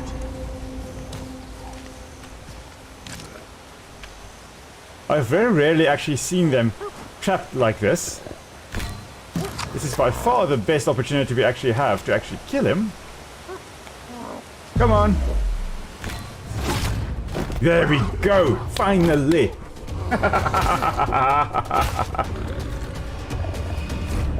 Ah, perfect. Okay, so now, this Amphimacharidas was a beast. It just did not want to die. Okay. Now, in order to actually eat it, we need rocks. What have we got? I think this is still granite. Yeah. I'm not sure. Maybe we can actually chop it with a normal rock. I don't think we can. I think you need a salt chopper or an obsidian. Oh, we can. You can butcher it. Yeah, soon we'll have an entire forest in him. Indeed. I mean, looking at how many branches it took us, we ran out of branches almost there. But we succeeded in actually getting rid of him. And now, until we skip a generation, I think, we will not be chased or stalked by the stalker cat again. Or anymore. Ah, okay. Now, the bone I'll just quickly chuck over here. Or apparently give it to this one. No, I just threw it down. Okay. I want to actually chuck it. Come on. Over there. There we go. Great. Come on, guys. Grab some meat. Meat's back on the menu. Cat is back on the menu, as Andy says, indeed. Okay, guys, we are going to eat now. Eat. Eat up. Eat up, me hearties, yo-ho. There we go. Ishi, hello there, Ishi. Welcome to the stream. Glad to have you with us here on this lovely, lovely Saturday evening as we finally brought down the Amphimachairidus over here. Now, Amphimachairidus, really a fascinating predator. Actually, let me just quickly eat or drink water so that I can get rid of my horrible vision over here.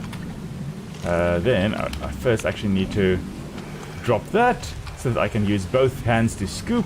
Now, we don't really have to be too worried about anything attacking us now because we are in a very, very safe spot and the stalker cat is no longer here to terrorize us. So, let's go have a look at that stalker cat over there, that Amphimachairidus. Of course, you can see kind of in the front there. Oh, it's missing a tooth. It only has one saber there. So it's supposed to have two of these long saber teeth, similar to saber-toothed cats. But this one seems to have broken off, possibly due to the fact that we have punched him so many times and it is now dead. So the model here actually only has one tooth. Now, the teeth there, those canines, were actually very firmly embedded into the top jaw. So it wouldn't easily have broken out like this one has. But we did hammer it quite a lot there. So it's no surprise it did have that breaking out. There is a fossil, at least one fossil of a tooth that is chipped and one that is cracked. So it could happen, but it wouldn't easily break out of the socket. Now, if you're looking at things like saber-toothed cats, the Smilodon of North America, they had a slightly more fragile daggers there, so it wasn't as firmly embedded into the top jaw as we have with Amphimachairidus. So Amphimachairidus here, the sabers there could have very well have been used to actually bite into the throat of the prey, possibly sever the windpipe, possibly cause a lot of damage to the arteries there, let the animal bleed out, let it suffocate, all kinds of horrible things. Death would have been probably quite quickly with these guys. So our little hominid here, our D over here, our elder hominid, most likely would not have actually survived being attacked by the Amphimachairidus. And Amphimachairidus most likely fed on things like Sahelanthropus that we have over here, because they occurred in this more or less the same area at the same time. So Amphimachairidus appeared about 9 million years ago, and they were around until about 5.3 million years ago, as far as I recall.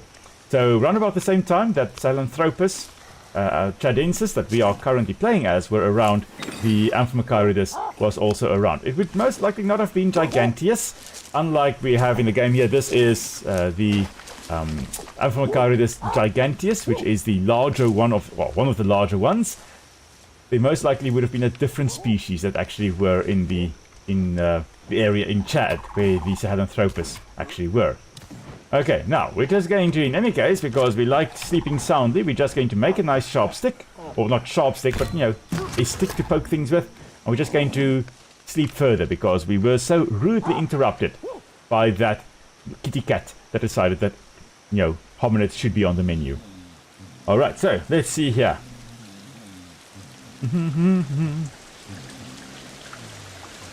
Okay. Oh, yes.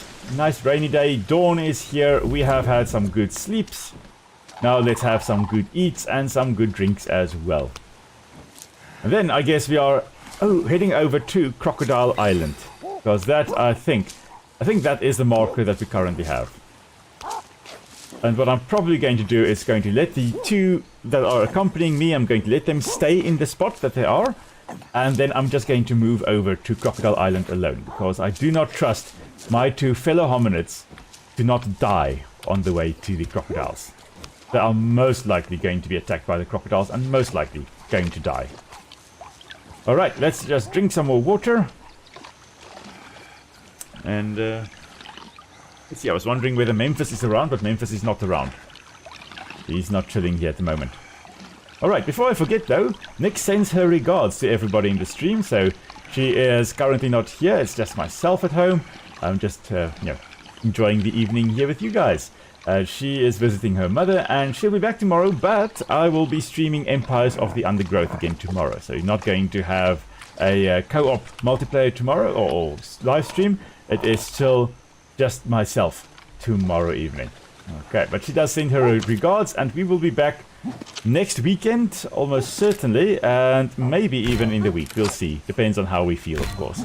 Maybe we'll do another surprise midweek live stream as well. As we're just using this piece of granite to hit the branch. A little bit too quick there. There we go. Almost, I think 1 or 2. There we go. There, 1 hit more, and voila. And let's just chuck the rock, shall we? Actually, I want to chuck it further. Come on, pick it up so we can chuck it. I love throwing things in this game. Alrighty, now, where are we heading? Where is our marker? Right over there. We could swim, but we're not going to make it, so we're not going to swim. We are going to run around. Maybe that isn't actually Crocodile Island. That is Crocodile Island, I think. We'll see. We'll find out soon enough. Oh, goodness me. Okay. I'm actually very relieved that we did manage to kill that Amphimacharides, because I was getting really tired of being attacked by him. Watch how we get to the top here and another Macharides is waiting for us. No, it doesn't look like it. Snack break. Because always good to take a nice little snack break on the way. Need to stay hydrated, need to stay well fed. But here we basically are on the edge of the forest. The forest is giving way to more of a woodland biome. So the tall trees are disappearing. There are still some... I think that's the north right over there, I think. That is the one thing I do wish we had, is a compass. Because I love being able to navigate, and I'm sure, hominids would have been able to tell which way is north, which way is south. Those sorts of things. So yeah, it would have been great to have some kind of guide, a compass perhaps, but that's alright. Some more crowned cranes over here as well. Hello there, and goodbye. I'm just trying to see what the best route is. Maybe jump across and then swim in the fast-flowing current to this spot over here. That worked well. Now, getting to the other side, we're just going to jump as far as we can and then just hopefully swim. Oh, I hope we make it. No, I don't think we're going to make it. No, we're not going to make it. We are going to possibly be exhausted now.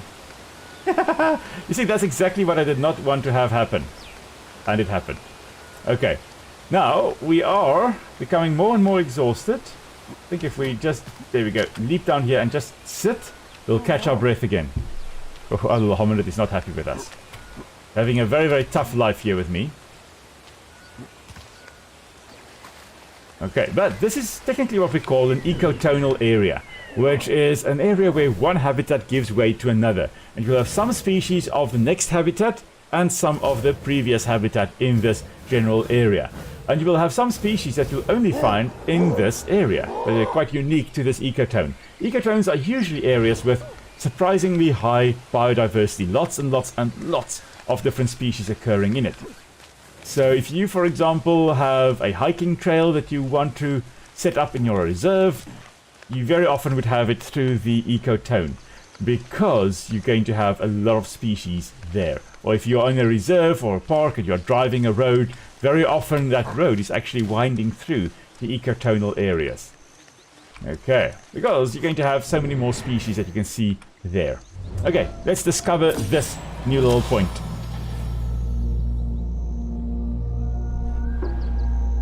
Alrighty, this is the lake swamp. Okay, so we are on the edge of the lake now. This would be what we call a lacustrine wetland. And that's a wetland that is associated with a lake. So every time the lake's water levels rise, you will have it flooding this wetland area. And if it weren't for the lake, the wetland here would most likely not be there. So it's a lacustrine wetland.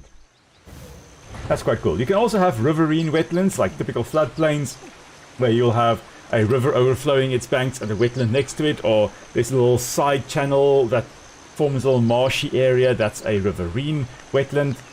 And you can also have wetlands that are completely isolated. They're not associated with any other water body. Those are technically what we call palustrine wetlands.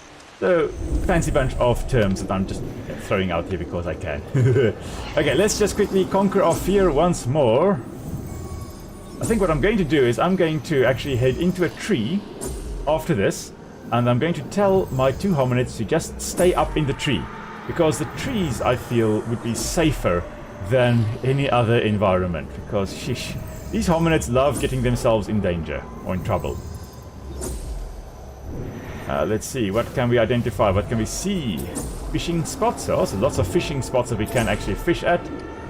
And let's see, I think that's another fishing spot and another fishing spot. Yep, indeed. Okay, surroundings are rationalized. We're heading in this direction. That's perfect. It's exactly where I wanted to go, because I want to let my hominid stay up in this tree that is right over here. This is actually perfect for me. And then I'll head on over to what I assume is Crocodile Island, but I'm not 100% sure. Okay. I love the fact that when you are actually terrified, the music has these horrifying undertones. You can actually, it feels like something is off. Something is off there. Okay guys, come on, climb into the tree. And then we're just going to chill up here, or you guys are going to chill up here. Where are you? Perfect. Climbing into the tree. Great stuff. Okay, now, please, stay and stay. Do not follow. I go, you stay, to quote the Iron Giant. Alright, now, we are heading over to Crocodile Island. Ha ha ha. Well, no, that's going to be interesting. Okay, guys, let's see.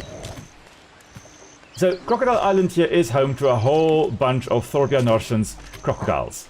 And as mentioned last time, he was basically like the Icelandic Steve Irwin. He dedicated his life to the conservation of crocodiles, which is absolutely magnificent. If you've got a passion and you have, for example, a passion for crocodiles or some other animal, and you dedicate your life and you do an amazing job conserving them and educating people about these magnificent creatures. And here you can see there's a little crocodile over there, another 2 over there, and oh, that's a piggy. Okay, never mind, that's not a crocodile, that's a piggy. That's food for all the crocodiles that are on the island here. So crocodiles, although they spend a lot of time in the water, they also will spend a lot of time on land. They very often will be basking on the land. Why are you here? Why did you not listen? Oh, okay, fine. We're just going to discover this area. So a lot of crocodiles will bask with their mouth, or all crocodiles, but crocodilians will bask with their mouths open. That's very often a way to cool down, where wind blows across the inside of the mouth, and with the blood in the mouth and the top of the mouth, the roof of the mouth, and the tongue will cool down, and then the crocodile cools down as a whole. So, amazing way for them to cool down. I still don't know why they don't just go into the water. Probably not as effective at cooling down by going into the water because of that thick, scaly covering that they have. Now, we're not going to spend any more time here. I was going to perhaps spend a bit more time here, but we have an illegal individual that has decided to come with us into this area. And, of course, now we are getting sleepy as well. So we're going to just go up into that tree, go visit the one hominid that actually listened to me, and then we are going to sleep up in the tree there. Now we're technically doing now what hominids and primates overall would be doing, and that is to avoid contact with the water, jumping from log to log, trying to get to the other side without actually being too close to the water because of the threat that crocodiles pose to you as a hominid or an ape or a primate or whatever, any animal actually, if you go into the water. You don't want to be in the water because of the crocodiles that are there. Alrighty. Now, we are cold again. We're just going to sleep because, look, there's a beautiful, beautiful area for us to actually lie down here. Okay, guys. I'm just going to tell this one to follow us again. Okay. so that we don't accidentally leave D up in the tree here. And he says, just like a dog. Exactly like a dog, yes. Yes. Oh, thunderbolts and lightning. It's not so frightening. Okay, the thunder has passed. Caesar and Koba, that sounds familiar. Weren't those two lions? Caesar and Koba.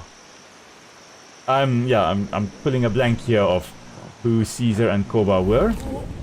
But okay, we are extremely hungry. Let's grab something to eat, shall we? There should be some horsetails, I think, over here. Is there?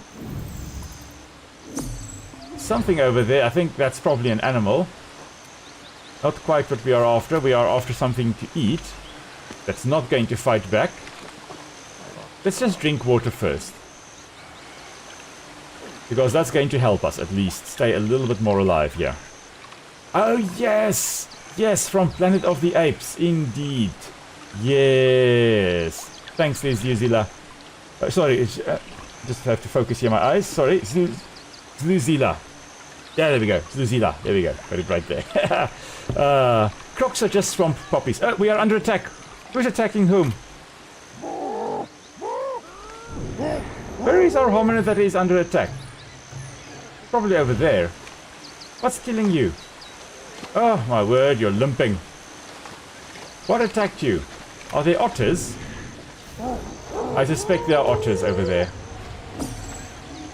Yeah, I think those are otters. Let's just grab our stick. We don't also want to limp around. Okay. Let's go have a look, shall we?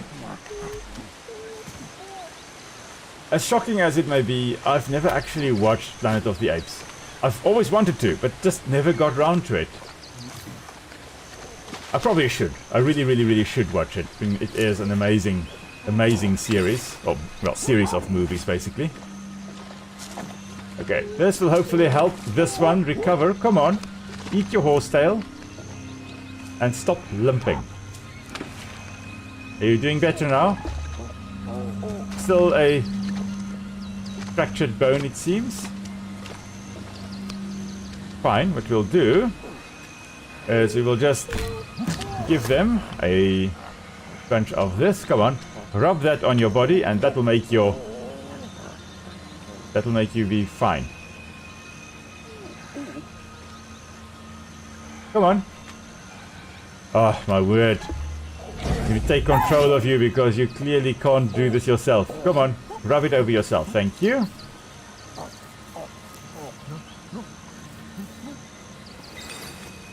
Okay, that did not work. Okay. Fine. Let's eat more, shall we? I really thought that would actually heal the wounds, but I realize now, no, that's just against bleeding. Okay, see. Another evolution feat here. Heal yourself from a minor injury at least 5 times. So that will help us actually evolve a little bit further later on. Okay, so we at least have something to eat now. We've had something to drink. We are well rested. I think we should have more to drink though. Let's just quickly check. Anything that's going to be dangerous here? There are some otters, I think. There are some things moving around. So Nick and I saw otters the other day. It was amazing. I've actually got a little bit of footage of that, and at some point I really should make a short. But I've only ever seen otters twice in my life now. This was the second time that I've seen them. They are such awesome creatures. We actually saw 3 together. They're the Cape Clawless otters. Unlike most otters, they don't actually have claws on their hands. They just have these little stubby fingers. Beautiful, beautiful creatures. I absolutely adore them. But yeah, we saw them, and there were 3 of them. They were playing, and there was this buoy type thing, this floating platform in the water, and there was a rope over it that was knotted, and the otters were actually biting that, trying to untie the knot. I'm not sure whether we can actually...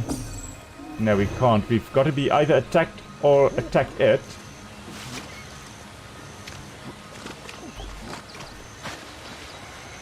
Come on, otters.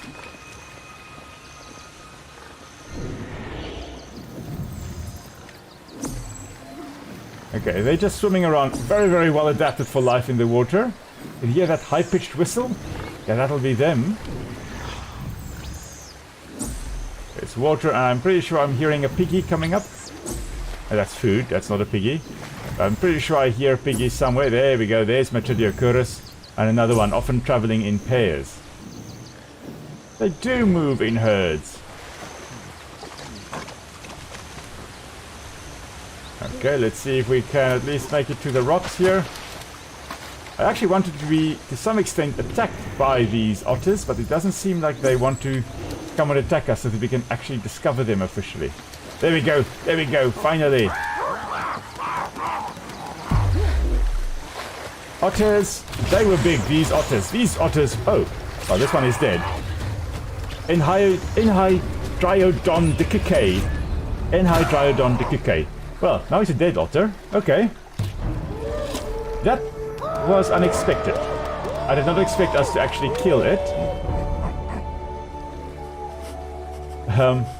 Right. So the Miocene otters, the African otters, yes, they were, I believe they were found in the Kika Valley, which is where the Kikay comes from. It's in, it's Tanzania or Kenya. It's in East Africa, as far as I recall, where they were discovered. And they were big. Like, they were almost lion-sized, if I'm not mistaken. They were massive, massive otters. And that's exactly what we have over here. Unfortunately, we don't have anything to butcher it with, but we have officially discovered the otters. I can see there, if you look closely at the teeth there, they've got these very, very sharp and very strong teeth. Able to, of course, crush through, well, not necessarily bone, but through the carapace of a crab. They are able to crush that quite easily. And the Cape Clawless otter we've got around here, they feed heavily on crabs. And if you find their droppings, you'll find all these pieces of shell of the crabs in there as well. So they will be feeding on that. It seems there is one on the other side there as well, drinking some water. There are a bunch moving around here. You can hear them whistling, high-pitched whistles. That's what how they would call. So beautiful, beautiful. They also can kind of see it. They also do have webbed feet there, which makes it easier to swim through the water. These guys are amazingly quick in the water. Very streamlined bodies. Seems these ones have a paddle-like tail. Not sure how accurate that is. I think the Cape Clawless otter has a bit of a thinner tail, actually. But anyway, this is then Enhydriodon diciccae, the African Miocene otter. And yeah, they would have been around at more or less this time then indeed as well, towards the end of the Miocene period that we are currently in. Okay, now what we need again is another stick, but we are just going to try and make our way over to the top there. We are probably going to run out of stamina on the way up there, but we're going to try at least. Can we make it to the top? No. Okay, let's try that again in a moment. Let's just get over here, get our stamina back, and then we'll try again. Alrighty. So, otters. We've killed our first one. We have killed a whole bunch of Amphimachiridae today. We haven't killed a snake in the game today yet. I guess that may still come. Maybe still. We've got half an hour to kill something. But I first need another stick. I think there is a stick coming up, so let's head for that. I think these are elderberries again. We took a taste test there, but let's first actually inspect it. Oh, this one is good eating, so let's eat that. I would actually go more for these darker ones. They appear to be a little bit more ripe than the ones we just ate. Yeah, these ones are also edible, so great stuff. We're going to eat some of that as well. Oh, piggies, piggies, piggies, piggies, piggies. We're just going to take a branch over here, because they are going to, of course, storm us now, and we're going to just storm them preemptively. There. Go away. This is our spot, okay? This is what we call interference competition. Those piggies may be coming for our food, and we denied them access to the food. Ah, I see, Nokola, you are back on this account. Okay. So I guess was the power, the whole power, all the power, or was it the power of your laptop that went out? There we go. Okay, we are armed and dangerous once more. At least we are. Our two comrades over here, they're not armed and dangerous, they just are. Let's have a look here. What can we see? Where shall we go to? There's a place up here to go to. We've missed a few places, but that's also alright. We're not necessarily trying to get all the places. I know some of the places, if we find it, will give us access to another meteorite. But we are just trying to get as many things done as possible. We're not trying to necessarily get all the areas. We really should also at least try to make our way back to our tribe today. Before ending the stream. So I think we are going to do that. We're just first going to discover this area. Well, first going to conquer our fears. Of course, the further we go, the more times we're going to have to do this. Just rationalize our environment. I think later on it actually becomes much easier to rationalize our environment, much quicker. Everything contributes a little bit more to the rationalization. I mean, listen to that music there, the sound there, everything is just slightly off. And the whole time you hear the calls of predators like jackals, hyenas and lions and all those types of things. Okay, see, we have rationalized it and it is right over there somewhere. Let's run on two legs while we can. This looks like water, so maybe I should jump for the rock there. You're going to run out of stamina otherwise. Or maybe we should just actually run along here and let's not jump into the water. There we go. Perfect.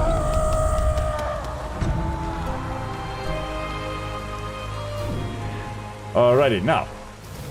Our home base is somewhere. Where? There. Is that our... Wow, okay. That's a long, long way to go.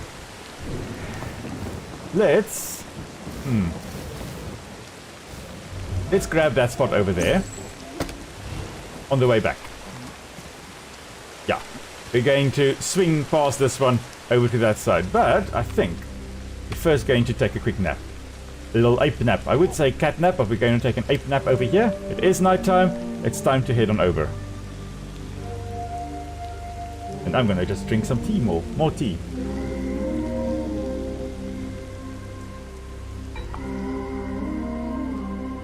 Then, almost light. And there we go. It is daytime. We've got enough food, enough water. We are fine. Our reserves are okay. We are going to climb the trees. For the first time in, it feels like forever, we are going to be up in the trees again. There we go. That was a nice snack.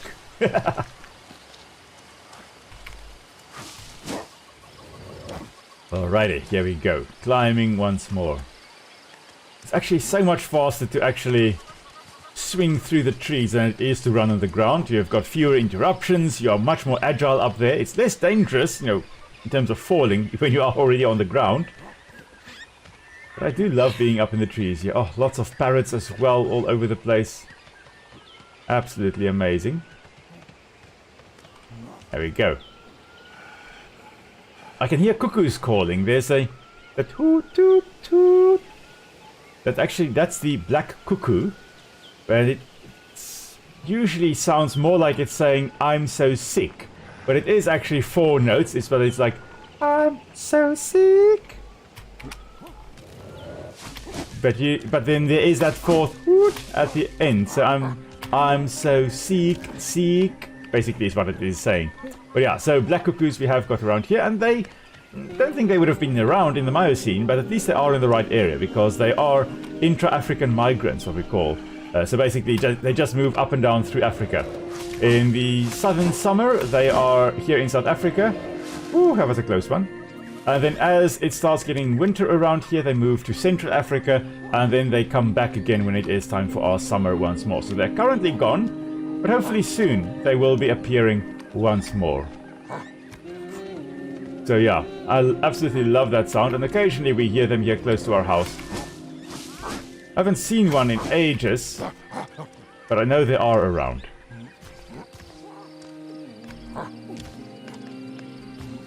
Okay, now we are making headway here.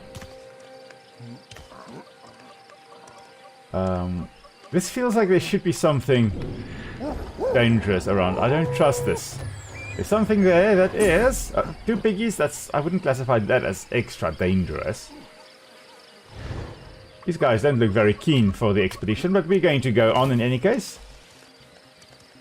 There are actually quite a few birds that I do recognize the calls of in this game. There is the I'm so sick, the black cuckoo, the African black cuckoo. Then we also have another cuckoo, the red-chested cuckoo. In Afrikaans we call that Piet my vrou, meaning Piet my wife.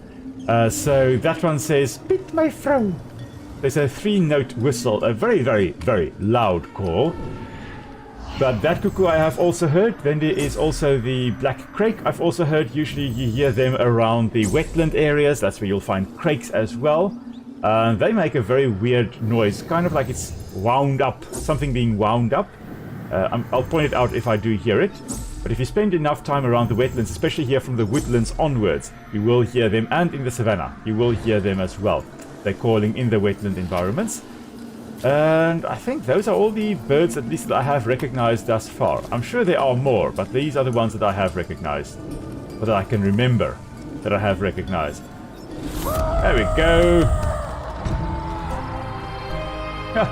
Oh, Nokola, you're not having a good time with the stream, eh?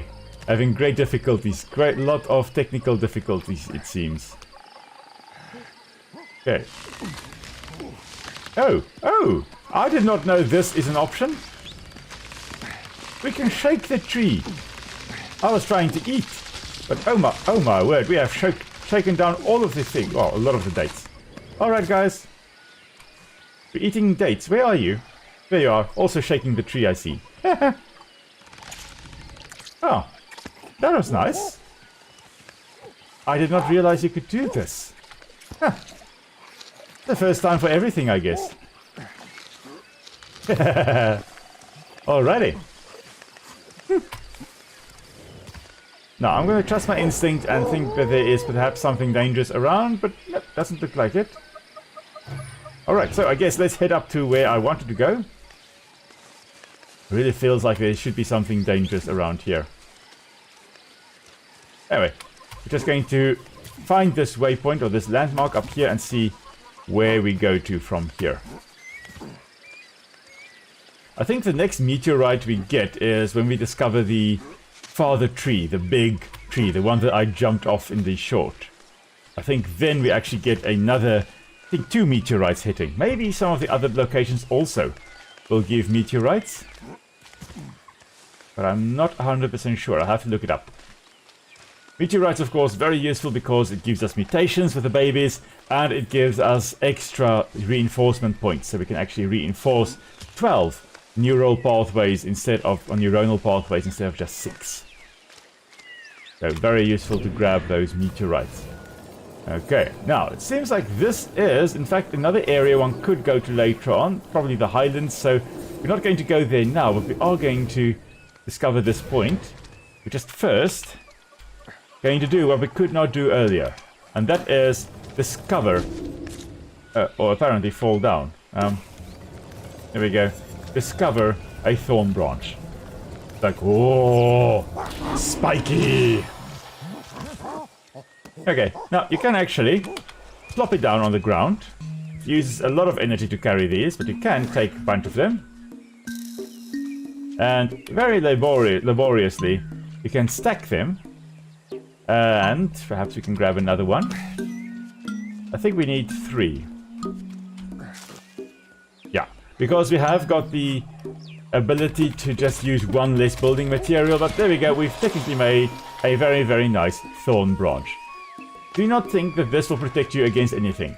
Not in real life either. Lions can so easily just jump over this. Amphimachirids can definitely jump over this. So the Machirids in the game, the Amphimachirids, they are suspected to have been ambush predators. Not very fast, but well camouflaged most likely, and they apparently or most likely had an incredible jump ability. So they probably would be, they would very easily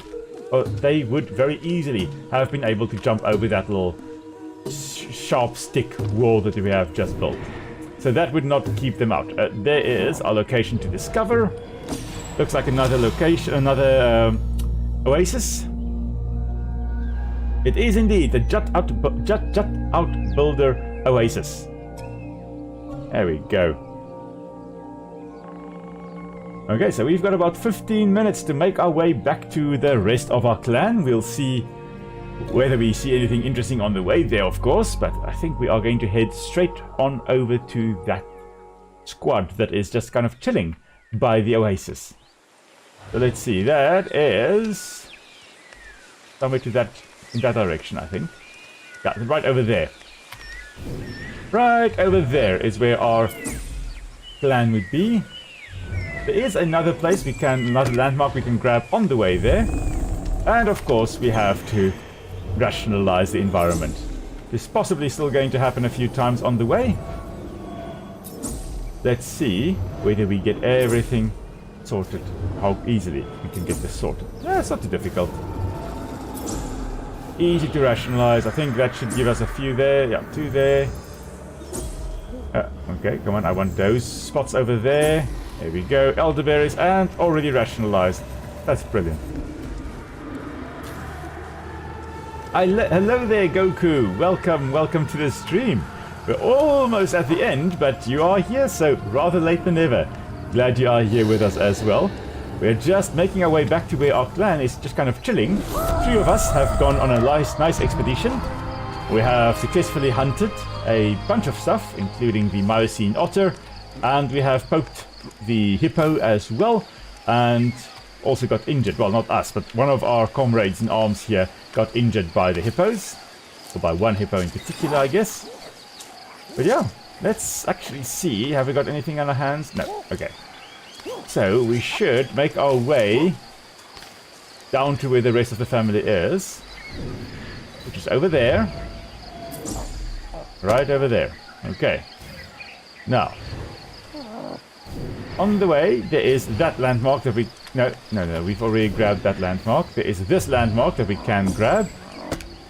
Let's head on over to there. I think we're going to just jump down to this log over here, make our way across the stream. And then we're going to just chill on the other side. Come on. And leap of faith. Haha, look at that. This little hominid of ours, this Sahelanthropus. Oh, how did you get here? That's cheating. This Sahelanthropus has got a far better jumping ability than I ever have. Or ever could have. Alright, this kind of looks like a nice little oasis again, except that there is no, there's no water here. But these overhangs would be great places to actually settle. And if you look at human history and look at a lot of nations that actually settled, initially at least, would have settled in these types of overhangs. In South Africa, you would find Bushman or sand paintings all over a lot of these walls, because water would be dripping down over here, would not necessarily actually come into this area at the back here. So a lot of times the humans would actually be having the fire and everything around here, and be painting on the walls as well. Now we are way too early in time to have paintings, so we're not going to have that. We are, however, falling asleep, so let's just quickly take a cat nap in the middle of the day. And yeah, indeed, as Andy says, we're doing a lot of monkey things. So a monkey in the thumbnail, so here you are. Well, glad you are here. I know we've been having a lot of interesting things happen to us. We basically impaled one of the stalker cats with, I don't even know how many branches it took. I think more than 10. Oh, we are so thirsty. We are extremely thirsty. Now, this is probably not the best time to then go and eat this, because this is a new mushroom. I'm not sure whether this is the Paneolus. I think it could be. If it is, this is a psychedelic one. Yeah, this is Paneolus, a Quinctulus, which is most likely a psychedelic one, and this is giving us a very, very upset stomach. So we're going with a green tinted goggles. We are heading over to that landmark over there, and hopefully getting something to drink on the way. At least we have some food. No, we don't have food here. Why is this not food? I would have guessed this would be food, but apparently we can't eat this. Okay. Never mind then. Let's head on over to that landmark and see whether we survive on the way there. So yes, indeed, Andy. Psychedelic mushroom. This one is. We are under attack. What is attacking us? No. This is not the time for that. Oh no, our hominid is in danger. No! It's probably going to die. And we are just climbing the mountain here. See, this is what you get if you're not careful, guys. Come here. Couldn't trust you with a stick, so this is what you got. Now you're probably, like, severely injured, aren't you? Yeah, severely injured. Okay, fine. Let's head on over to that landmark, and please stay close, guys. Don't stop monkeying around. Let's grab something to eat, since we are here. And since we have now learned, you can... Oh, okay, this one we can't actually shake. Okay, I thought one could shake it, but we can't actually shake this one. Because it's nice and short, there's no need to shake it. Oh, that one was a bad one. Okay, so we've got a really, really upset stomach. I guess this is... Oh, really, really upset stomach. We're just eating all of the bad ones. Okay, we really need to also make sure that our one injured hominid gets water, or actually gets horsetail. Yeah, horsetail, that's going to be useful there. We're also going to eat this, because we can. Okay. Oh, my word. Okay, never a dull moment, eh? Okay, what is this place? This is some kind of garden, I think. This is the orchard. There we go. A lot of fruit trees around here. Great place to actually potentially settle. There's a lot of... I think there is also water flowing through here. Lots and lots of fruit for us to eat. But apparently, one silly Amphimachirudis decided to attack us. Ha!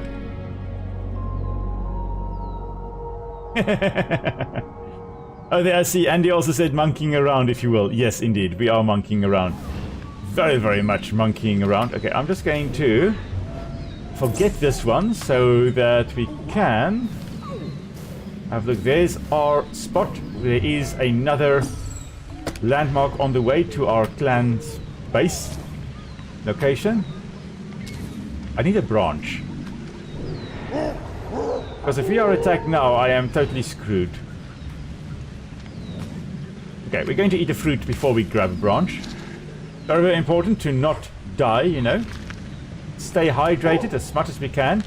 And stay fully fed as much as we can. I think the dates that we ate, as well as this droop fruit that we are eating, really great. I'm just gonna, you know, I'm gonna grab a rock. That at least is a weapon. And I'm gonna grab a stick. There. I'm not going to even spend time sharpening the stick. I'm just going to poke it into whatever comes my way. That's what I'm going to do. And we still have our bleeding individual. Now, do we have any beehives up here? Doesn't look like it. Unfortunately. Kapok fiber. There we go. Kapok fiber is up in that tree. Okay, I guess that's what we're going for. And then I'm just going to... No, I want the stick. I want to drop the rock. There we go. And I just quickly go grab some kapok fiber. Could be, yeah, they're right up there in that branch. So right up here, take a sharp right. Going out on a limb here, but I think this should work. And where is it? Oh, it's behind me. It's underneath me. I need to grab this. There we go.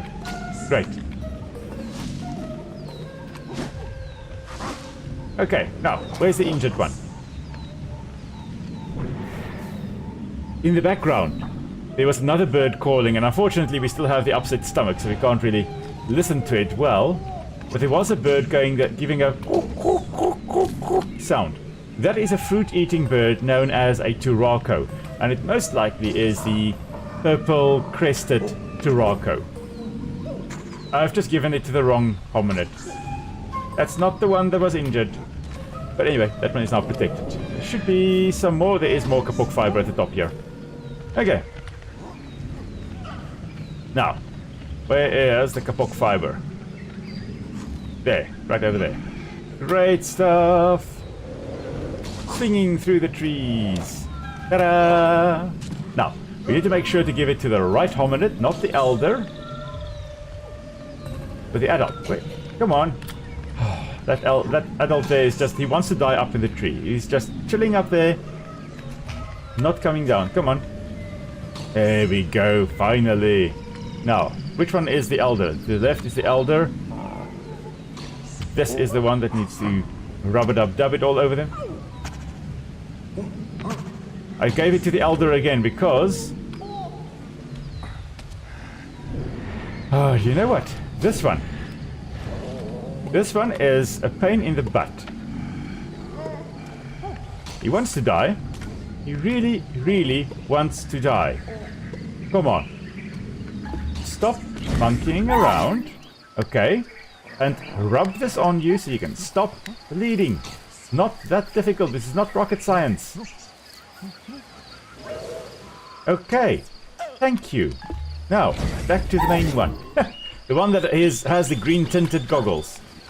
I'm just going to actually rub it on myself as well.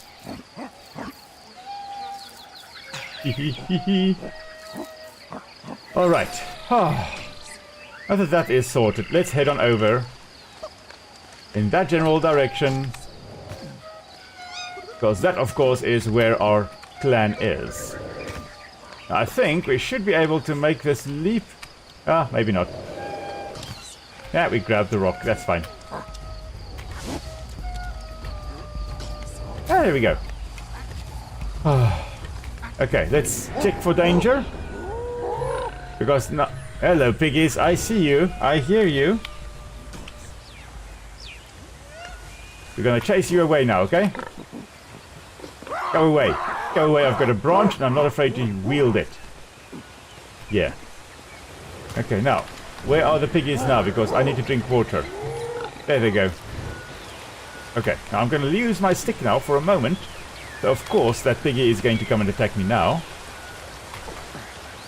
As we just finally drink some water to get rid of the green tint that we have there. Ah, finally. Oh yay, we can see once more. Okay, let's grab something to eat, guys. Make sure that we are fully fed, well fed, and then also we're still thirsty, I think, so let's just quickly drink a little bit more. Yeah, that is still necessary. Okay, everybody please drink. Okay, this guy is scooping mud. That elder is not very smart, look at him. Gonna scoop mud, both of them, scooping mud. You guys are strange. Okay, I think that's enough. Come on, guys. It's time to go on an adventure once more. Where are we heading, Will? We are heading... Where are we heading? Have we discovered this place that we were going to? I think maybe.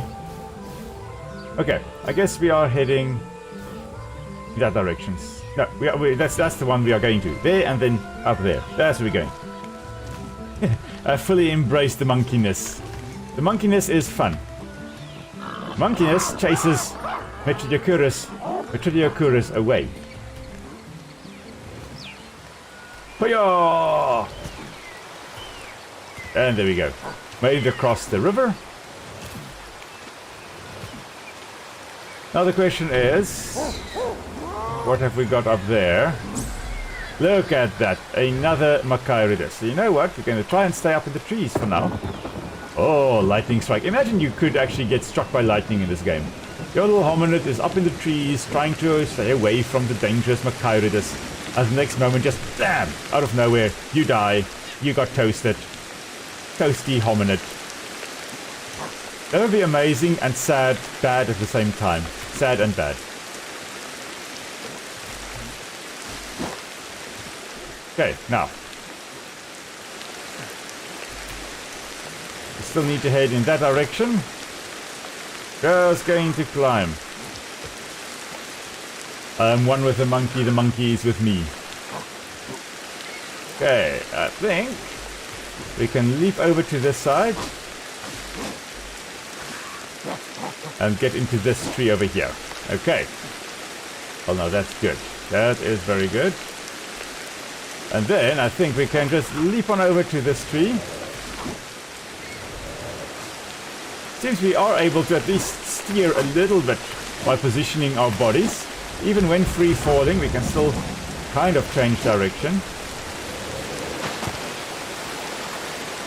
Unfortunately, it's not going to help us because, well, there we go.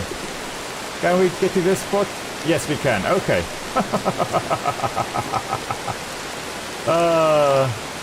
Like, how are my friends over there able to keep their position and I just get swept downstream so easily? That's just sad. Okay, but we are very close to where we were going to discover the spot, so let's quickly do that. And then our clan settlement is, of course, on the other side.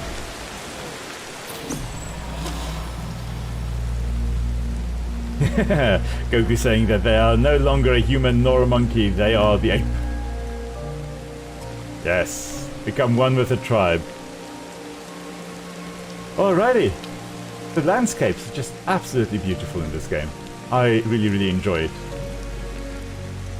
Alright, but we've got serious business to attend to. We've got to go get to the other side of the river once more.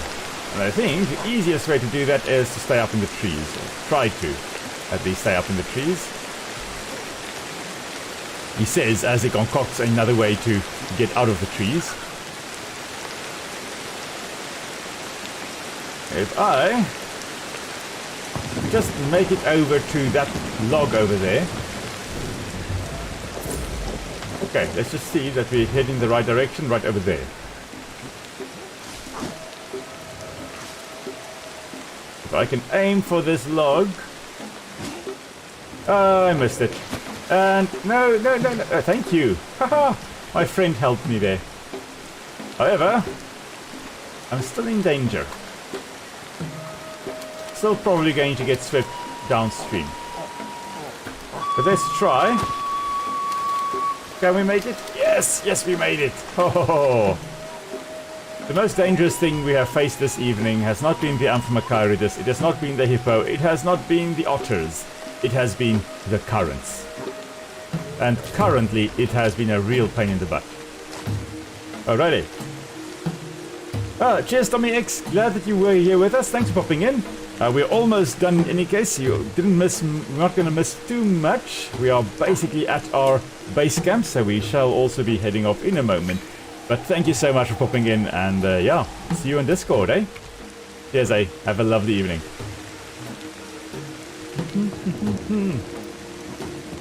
Okay, we're just going to quickly rest here because our little hominid is getting quite tired, and then up we go once more.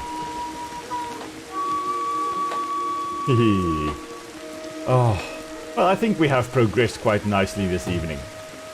Hope you guys have enjoyed it as well.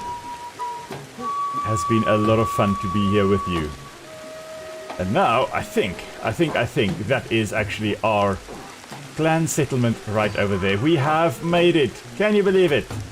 After so many misadventures, misjumps, all those types of things, we have made it. We are back at camp, and both our other hominids and the 6 babies with us have made it. Oh, that is absolutely marvelous. Now, I think I may have just doomed myself. No, okay, I can still walk here. We can see, yes, getting my stamina back. But yeah, I think this is where we're going to call it a day, everybody. So thank you so much for coming along with us on our little journey here. Hope you had a lovely time. I had a great time here with you. And really appreciate the fact that you have been with us. So tomorrow evening, of course, I'll be streaming Empires of the Undergrowth. And then next week, Nick and I will be back as well to do another live stream. I'll let you guys know during the week what we're going to be live streaming. But until next time, everybody, stay safe. I'll see you all soon. Cheers, guys. You guys really are just absolute